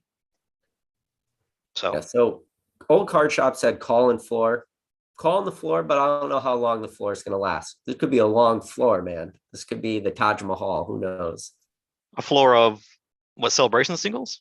Or sealed I don't talk about singles, but sealed product wise. Yeah. Yeah, after seeing what Crimson Vow is doing in Magic and the absolute devastation of that set blown up and people saying, oh, I can't go below what distributors sell it at. I'm calling bullshit on that right now. If Magic can do it and it's on Amazon for distributor pricing, you better be damn believe that Pokemon can do the same thing. It's not immune to all this. There's no game that's immune to, the floor and overpricing or overprinting and missing the mark on demand. I think it can happen. It could be the next set for all we know. What do you think, Basic? Oh, you want me to talk about this topic? Jesus. Jeez, this is yeah, this is not my realm of expertise. Not that I'm an expert in anything, but here I can ask you. I can. How many packs have you opened this year? Celebrations? Any of them? That's just any packs. Have you opened any packs this year? You know what? This year, probably just the one at Leonhard. Really? Yeah, that's not really true. We opened a lot of packs. Oh, that's true. I mean, that's true. Yeah, yeah. I have a lot of cutting room. I'll put it this film way. that needs to make it in a video. Modern stuff. Modern though. I'll put it this way. I don't think I bought a single pack that I've opened myself this year. Okay. Other than that one, Yeah. Modern is not for me. Every time I even see, $100 for a booster box, like I would much rather have that $100 card that I've been looking at for about 6 months now. Sure. A vintage card. That's just the way I look at things. Yeah, modern is not my realm, guys. Sorry. I'm definitely biased towards vintage. Speaking of bias. Oh, and speaking of bias, that's a great segue. So, do you think that when it comes to PokeTubing investing, do you think that, like, I know I'm super biased towards vintage. Do you think that bias towards vintage in the hobby could almost be detrimental for what the market is actually going to do? Meaning, could you actually miss the boat on a lot of things? An example I could give of missing the boat on a lot of things is I thought Evolutions was overvalued at $300 a booster box. I thought Evolutions was overvalued at $500 and $600 and $700, and then it hit $1,000. Now, I never one time during that entire run-up would have told anybody to buy at any of those prices. But assuming somebody bought that at $300 and sold at the peak at $1,000, would I have cost that person $700 because of my bias on that product? So I actually do think about this, right? Should I be switching gears? Should I be switching lanes? Do I need to adapt to the new times? No, I don't, because I'm a collector, right? I'm a collector, and I'm attracted to what I'm attracted to, right? And that's vintage. So from an investment standpoint, I'm never going to look at it from that standpoint, but I'm just going to switch it up for this conversation. Yeah, 100%. We could be missing out. We could be those, old farts that just, are stuck in their old ways, and modern is really here to stay from an investment standpoint. That could be it. We keep having the conversation we keep pointing at 2020 as like one time, and one-time thing, and it'll never happen again. And before 2020, 2019, no one ever looked to invest. And then 2020 happened, and then all of a sudden, everything's investable now when it comes to modern. That I can easily see both sides. No, that'll dry out within a year or so, or that's the new Pokemon modern market investing world, and it's going to be here to stay. I see both trends. Mason's modern train. I remember when we would have those conversations. That train might be here to stay, and it's not going to stop. And you're just going to have to, when you see it pass by you, you're just going to have to run and jump on. So yes, I do believe that if you're in the investment spectrum, Yeah, for sure. I think we could be Spectrum. missing the boat. We could be missing the boat. I'm on the opposite side of the spectrum. Look, I think of basic as like, you know, sure. I mean, a lot of people like Ford Mustangs, but he just like the old vintage ones. That's fine. He's the guy that appreciates the old vintage stuff. That's okay. They're all still Mustangs, but you know, people just like the classics. It's no big deal. Where's Pokemon Classics when you need them? The classics never go out of stock. Oh, I didn't want to steal it, but yeah, I mean, that's obviously what I was thinking. Yes, but So shout out to Pokemon Classics. He's potentially coming on this channel soon. Ooh, We've been okay. talking, but we haven't figured out a date. And then He's a also busy guy. plug- He's busy. And then guess who? You know who's coming on Friday? Friday? Oh, my guy, who I can't wait to be in the chat to drill him. I'm not gonna drill him, but So I made a short for it. It was like Oh, one of the yes. most ridiculous shorts I have ever made for this love it. freaking channel. I love it. But yeah, Z and G will be on, and that's a live I've been trying to work out. It's going to be a late one, 11 p.m. Eastern, just because he's in a different time zone, so he's 3 hours difference. when I first saw the short, I thought this was CNG. I was like, oh, cool, he's bringing back truth bombs. and then just the way that it was made, and I was like, wait, this something seems. I looked at who was the content creator, and it was PK. I was like, of course it was PK. Of course he made that short. Mason, I never asked you. Did you What? ever see the short I made for when you came on my channel? Maybe. I don't remember. It's got like the Superman voice in the background, like when he's Okay, talking about. no, I have not seen this. No. Oh, I gotta go back and see it, I guess. yeah. So if Was you it go on before or my- after? It's after. So Okay. I could probably do it. Hopefully the sound won't be like absolutely brutal, but so yeah. Oh wait. I gotta go off my burner account. Otherwise people will see my burner account. Oh, yeah. People will track me down and be like, I fucking knew it. Almost slipped up. Almost. Let's see. Yeah, I love James CNG. I hope he does. I hope this is like his reunion tour announcement where he's just like, yeah, I'm back in the saddle, boys. I would love that. Yeah, I can't wait to ask him the question, where are my 500 cards in 16 months? Can you hear that? Oh, I just shut off my phone. Can you hear that or no? I mean, Yeah. it's bad. I mean, it's bad, but Oh, yeah, okay. it's Yeah, but go watch it. It's pretty funny. It's like the Superman background where like the Superman's dad's like the message, the Superman, he's like, my little Kal-El. Like it's just a most ridiculous. oh my god. show. Wow, jeez. So I spend well, not a lot of time, but I just love making the most ridiculous shorts I could possibly make. And they just go off the rails. No, I love this last one though. It was really good. See, ZNG went away right when I was gonna do rip off his truth bomb. I was gonna do honesty explosions, and then of course he had to go and get all caught up in graded gem because I was gonna steal content from him. But oh well. But no, James is great. I love his stuff. Good dude, just a good dude. Yeah. So An OG. I DM'd him the other day. I was like, hey man, it's been I just always give him crap. But like, hey, it's been 16 months. Where are my 500 PSA ones? He goes, oh, PSA ones basic? Like they're in the trash. No, you don't need them. You don't need them. Oh, basic. If you were in Pokenomics Patreon Discord, you'd actually be able just to talk to him because he's in there. But that's fine. No, that's quite all right. That's way too much time invested in Pokemon. I already invest way too much time into Pokemon. I don't. You bought a My Little Pony card with a Pikachu on it. Let's not talk about making investments. That's a one of one. It's a one of one. It's an amazing card. That might don't know yet until I have it in hand. Okay. Probably top 3 coolest cards I have in my collection. And that's saying something because I love. Yeah, you have some good stuff. Yeah. Okay.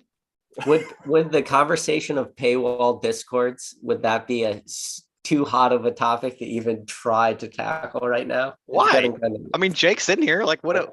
I have an opinion, but that's as everyone's trying to push me to join, Discord every single week, almost on every single live. Jake's just at his keyboard like this. He's just getting ready. He's ready. He's ready to He's go. like, don't you dare talk about paywall discords. But shout out to Jake's Discord. Everyone go join Jake's Discord. If you should join, and if you are going to join anyone's Discord, it's Jake's. Valuable knowledge, valuable information. That's your guy. I just don't have use for it. It's my favorite Discord, even above my own.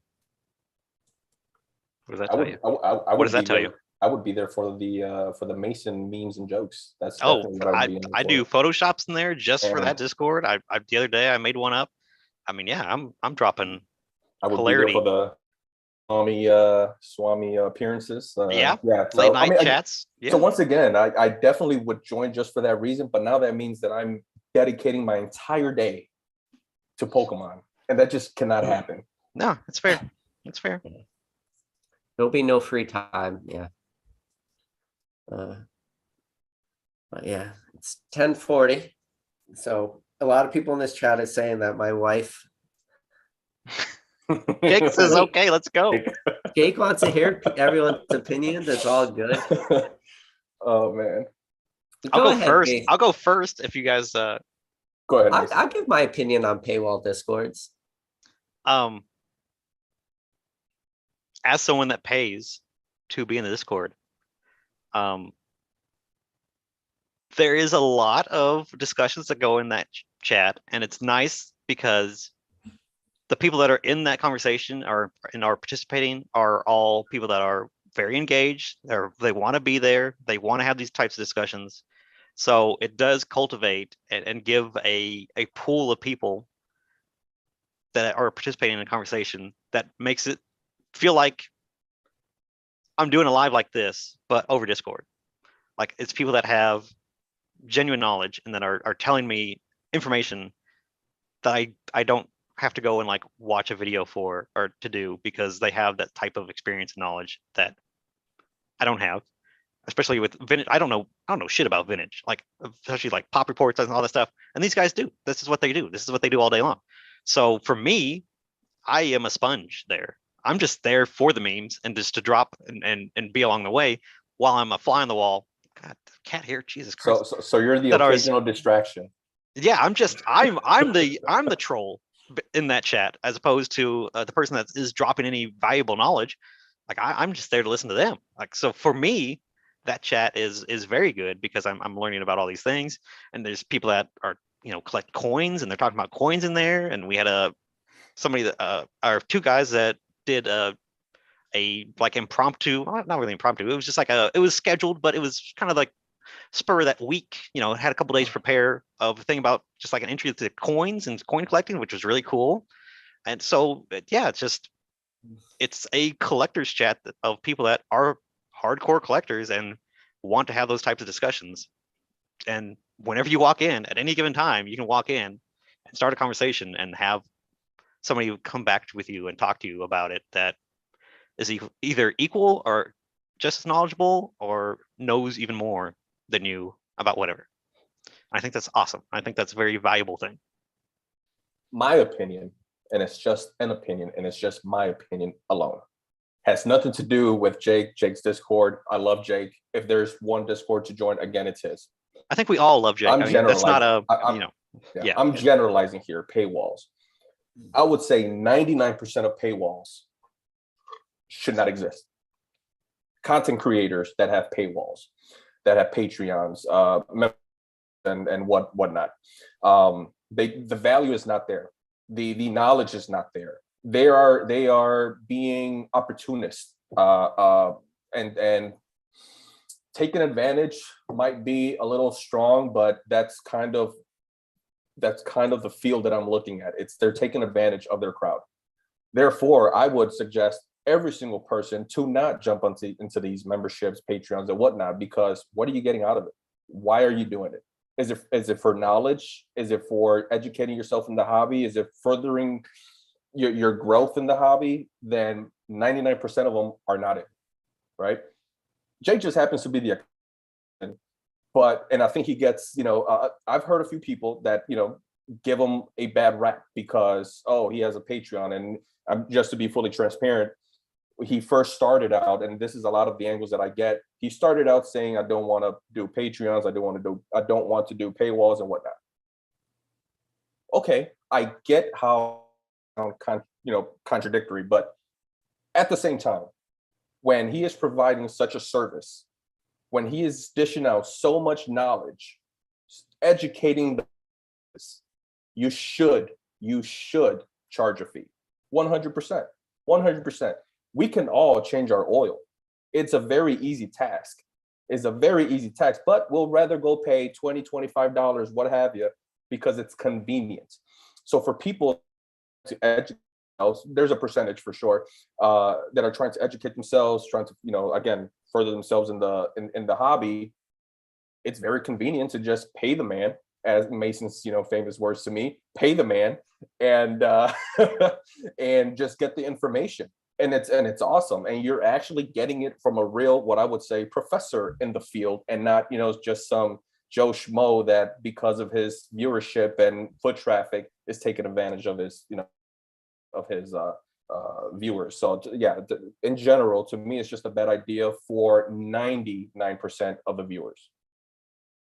There's better things to spend your money on than Patreons and memberships, in my eyes. As a person that, looks at every dollar, looks at every penny, especially me in the hobby, my money goes into my collectibles, period. That's probably my number one, just to be fully transparent. Now I give a lot of excuses, but my number one reason to not joining anyone's Patreon, anyone's membership, is my money goes into my collectibles, period. If I want to talk to somebody, I'll DM you, I'll text message you. But other than that, yeah, it's again, he'll be the one that I would join, but I wouldn't join 99% of them. It's not worth it to me. Can I respond before you go, PK? Oh yeah, I don't even know if I'm going to respond. So Okay. I don't think Well, sorry. anybody's ready to hear my response. So My not really argument, but my take on why joining a Patreon, in general, Patreon is for people that are patrons of that person and they want to give more back to them. It's not to that they, or even the content creator is even like, I need more money. Hey, it's not like, making a Kickstarter so you can buy a new gaming PC. It's different. It's where you have an outlet to give somebody some money because you appreciate them and that you want to support them, and that you know that the information that they are giving, they are not seeing an equal return for their time and investment. And I guess Patreon is than a paywall. The way I see it, in my head, you're selling something in order to be able to charge people to come into the room. If you're just talking about people supporting and you're not selling anything and there's no extra content, then sure, people can do whatever they like with their money. But when you're trying to sell something and people have to pay in order to get into the room, those are the things that I have a problem with. If you truly don't have anything that's valuable there, if there's no substance there, if there's no meat on the bone, you shouldn't be paying for it. You shouldn't be charging for it. On the flip side, it could also just be, hey, if I'm going to take $10 from somebody, I want to make it worth their while. I'm going to make these perks, and I'm going to make this content. I'm going to make this extra stuff. So it gives them something in return to thank them for being a patron. There's also that. It can go both ways, obviously, and nobody knows the intention behind Patrons. I'm sure there's people milking the crap out of it, as opposed to, just as many people that are just saying, hey, if you want to get me a little kickback, that's cool. I mean, there's definitely people out there that do like a $5 Patreon, and that's, they're happy to do it just to give a little bit extra money and then throw in some little perks or an extra little video or something like that. It's, yes, they both exist, I'm sure. Yeah, the very few people that I've talked to that have given me their feedback is it's the same information, just extended and words added in there for fluff. but it's the same information. You just feel awesome that you're inside the room. That's the perk. You're inside of the room. Sure. It's exclusive, and I can see that happening in a lot of these content creators that do that. 100%. But I mean, like I'm a patron of Rudy from Alpha Investments. I haven't bought a damn thing from him in years, but I'm still part of his Patreon. Why am I a part of his Patreon? It's not because of any of the perks that he offers, or he does like send out emails and information and stuff like that I do gain some knowledge from, and some stuff that he does basically make a video about all this crap, but it in like a newsletter form where I can just read it real quick. So it helps it get digested, and there's little nuggets in there that he may keep close to his chest. But yeah, I mean, I just do it because I want to support him, and I know that YouTube isn't the greatest for sharing the revenue and making it worth their while. Does the dude need the money? Hell no, he doesn't need the money. He doesn't need my help. But it's just a gesture that says, hey, I appreciate the content, and you enrich my life with comedy or whatever, entertainment. And I always look at things both ways. Was like to have an opinion on both sides, and ultimately the one that I like to stick with is it's a free market, and people are free to do whatever they want with their money. Content creators are free to sell a membership, and the market will dictate whether they are successful or not. And and it really doesn't matter. Any little bit helps, I guess, on on both ends. So free markets will dictate. So I'm also a fan of that. So as a matter of fact, I think every YouTube content creator should have a membership and paywall. There it is. The market will dictate whether you are actually valuable to the hobby or not. The thing is, I actually don't give people a lot of credit.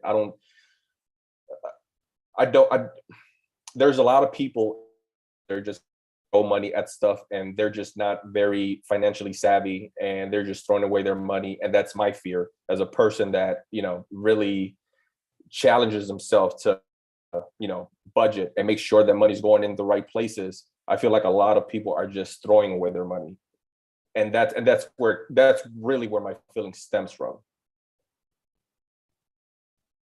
There, CPK, you don't have to add anything. We just had a nice, thorough conversation without you. That's fine. No, I think that was great. I could add stuff to it. It was great. I think it's better if I just brought up the topic and never like. Look, that's fine. Yeah, that's fine. I just got my say thoughts about okay. it. Say who won? Who won? Me or Basic? It's tied. I mean, yeah, I don't think there's. Oh, okay. There's no win or lose for conversations like this. It's just things that people should have the conversation. When I look at anything that has a paywall, right? The question needs to be, why does it have a paywall? And that's just what it boils down to. It's like, why? And if the question is, you're going to support the creator, or you're going to support them maybe where then they could spend more time to make content, like if that's the argument people want to use or the conversation they want to use, like I think there's validity to that. My only fear is, and this is 100% me as a person and how I think, I would never want to put any of my content behind a paywall, because I would never want to separate my viewers, where anytime I make a video or I do a live, it's my time and I'm doing it because I chose to do it, right? Like nobody makes us go live. Nobody makes us do these videos.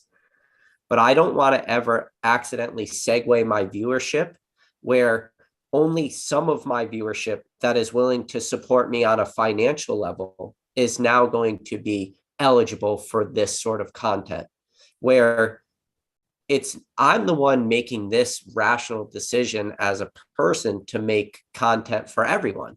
So I don't want to start making those divides inadvertently, even if that wasn't my intention, to create barriers for my viewers where they're now no longer going to be able to access 100% of my content.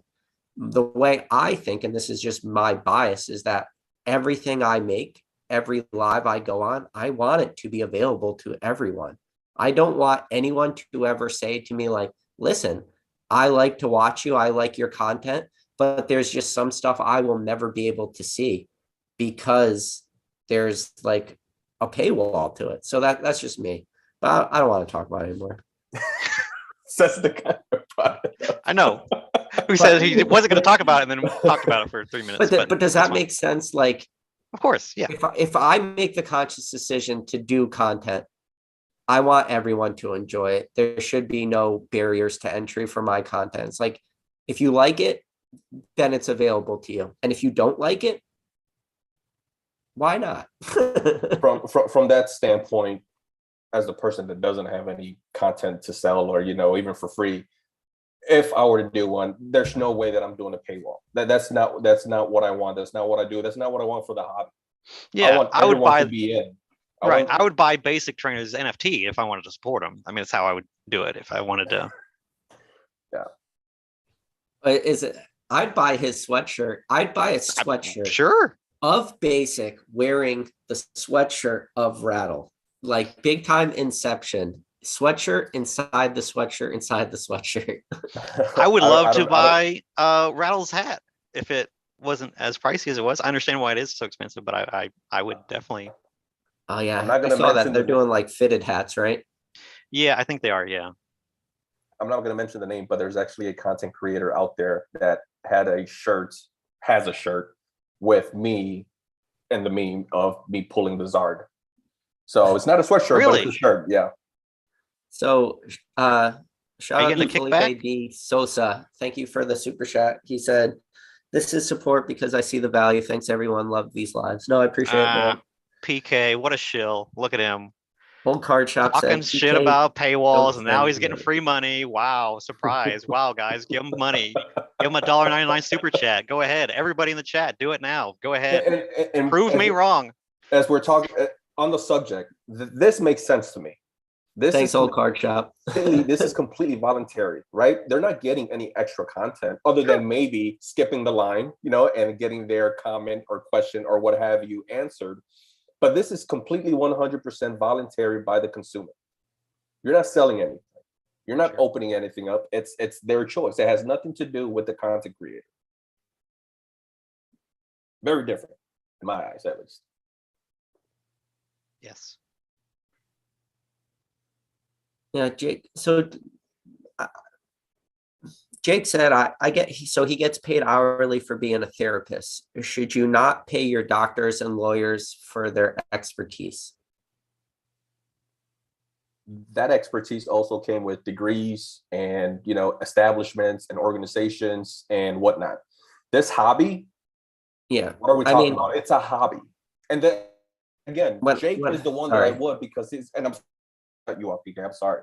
But Jake is the exception to the rule, right? Because it's like, Jake is maybe defending himself, and I may be wrong here, Jake. You are the exception to the rule here.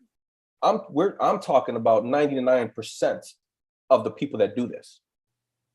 That's what I'm getting at. Go ahead, PK.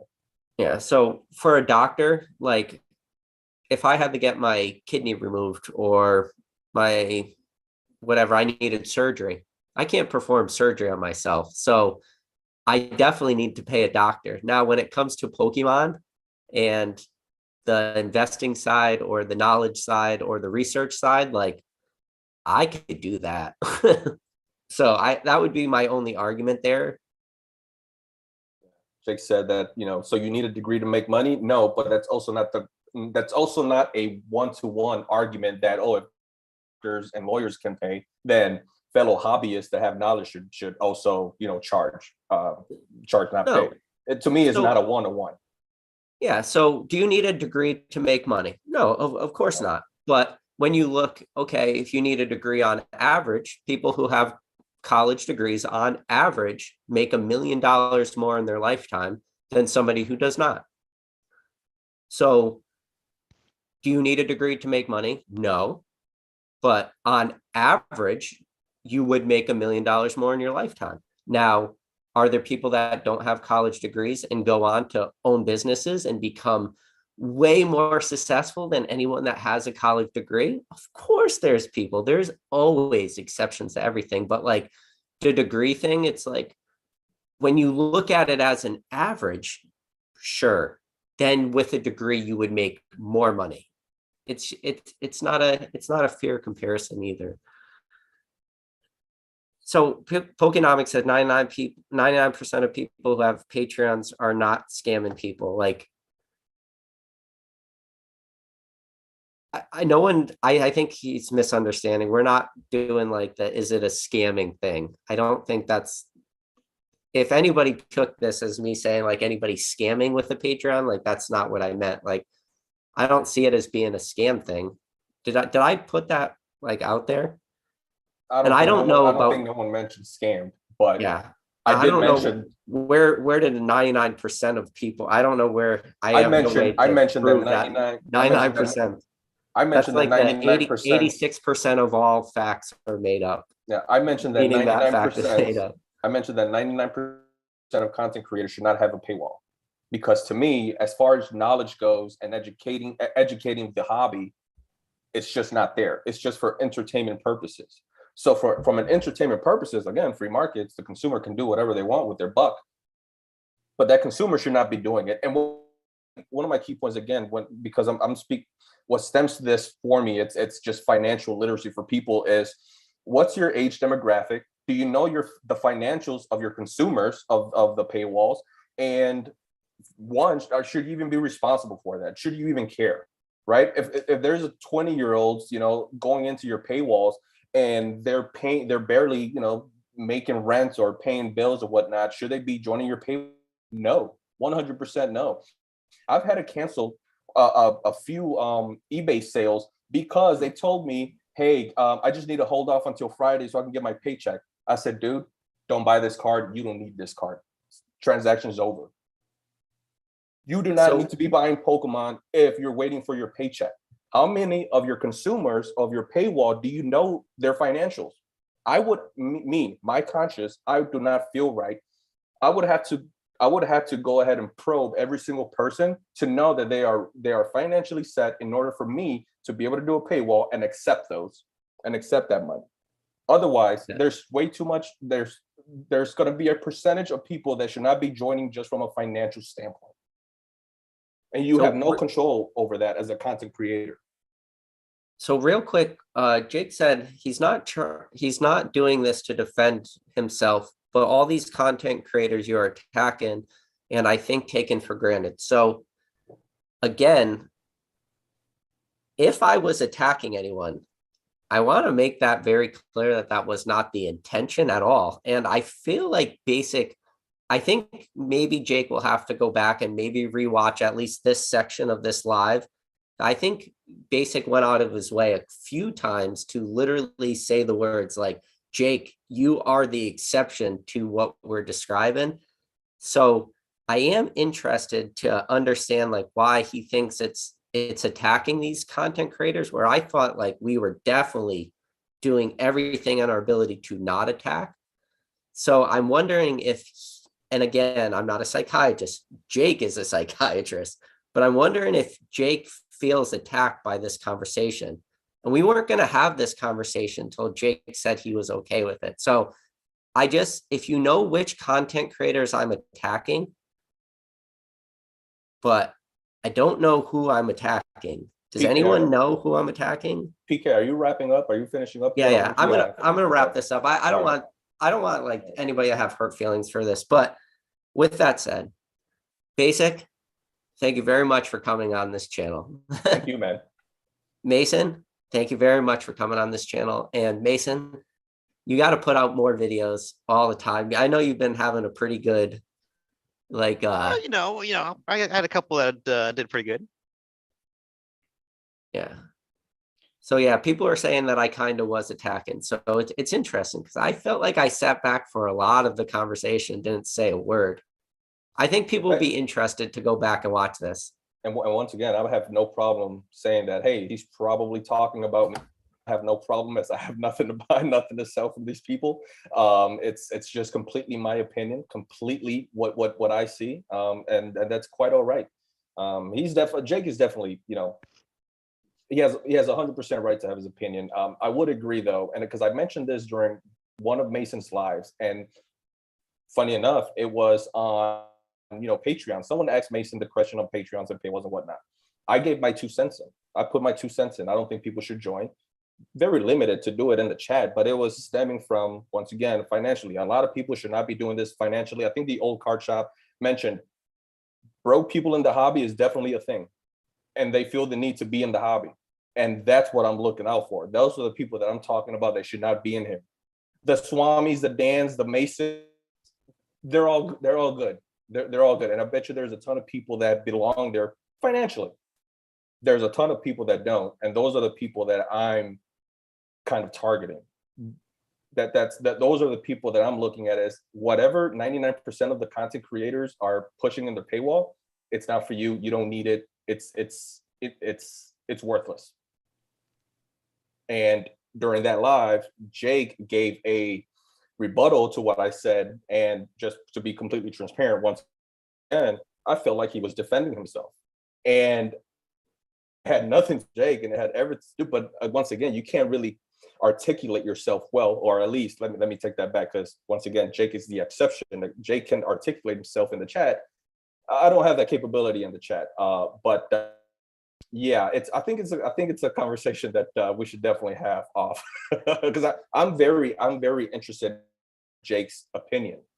As myself, I'm very opinionated, and I'm going to be open, and I'm interested in whether you like my opinion or not. I'm entitled to my opinion, but I'm very curious and interested in hearing Jake's opinion 100% as a person that respects Jake and what he does.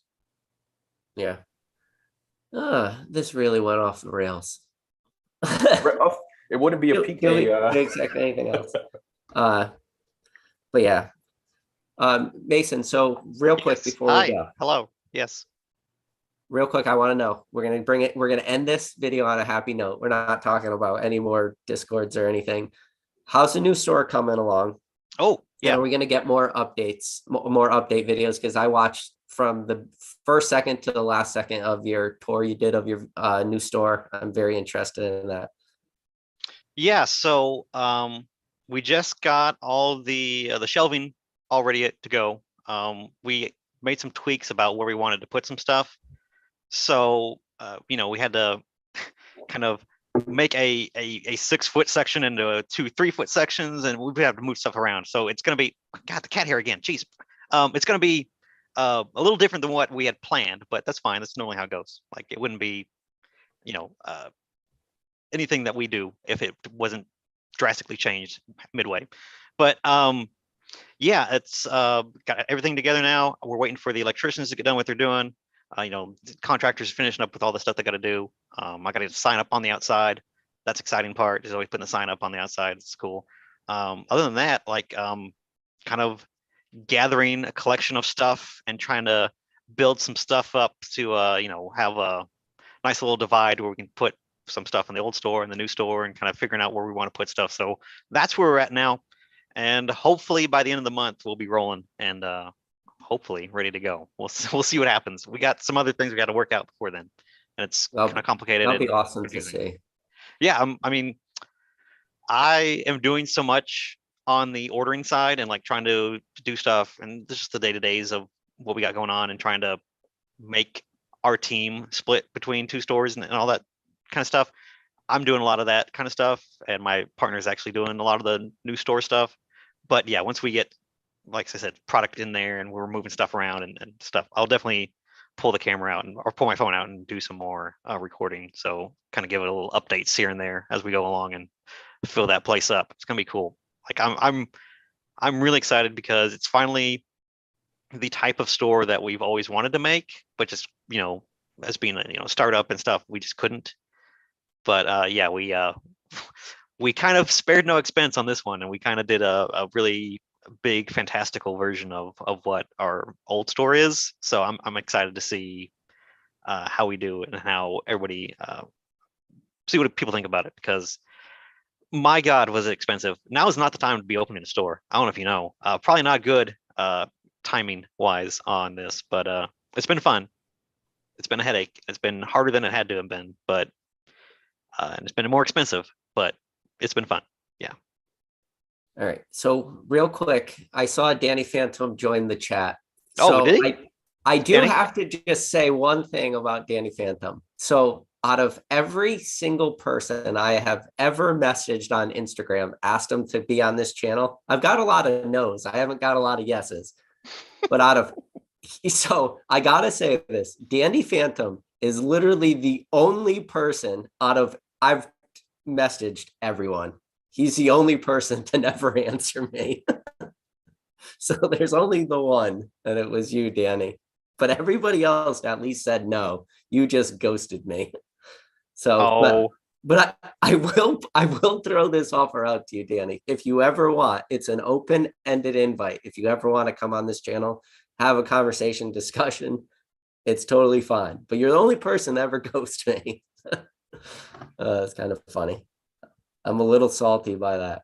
Oh. No, I'm not salty. I just think it's funny. But all right, guys.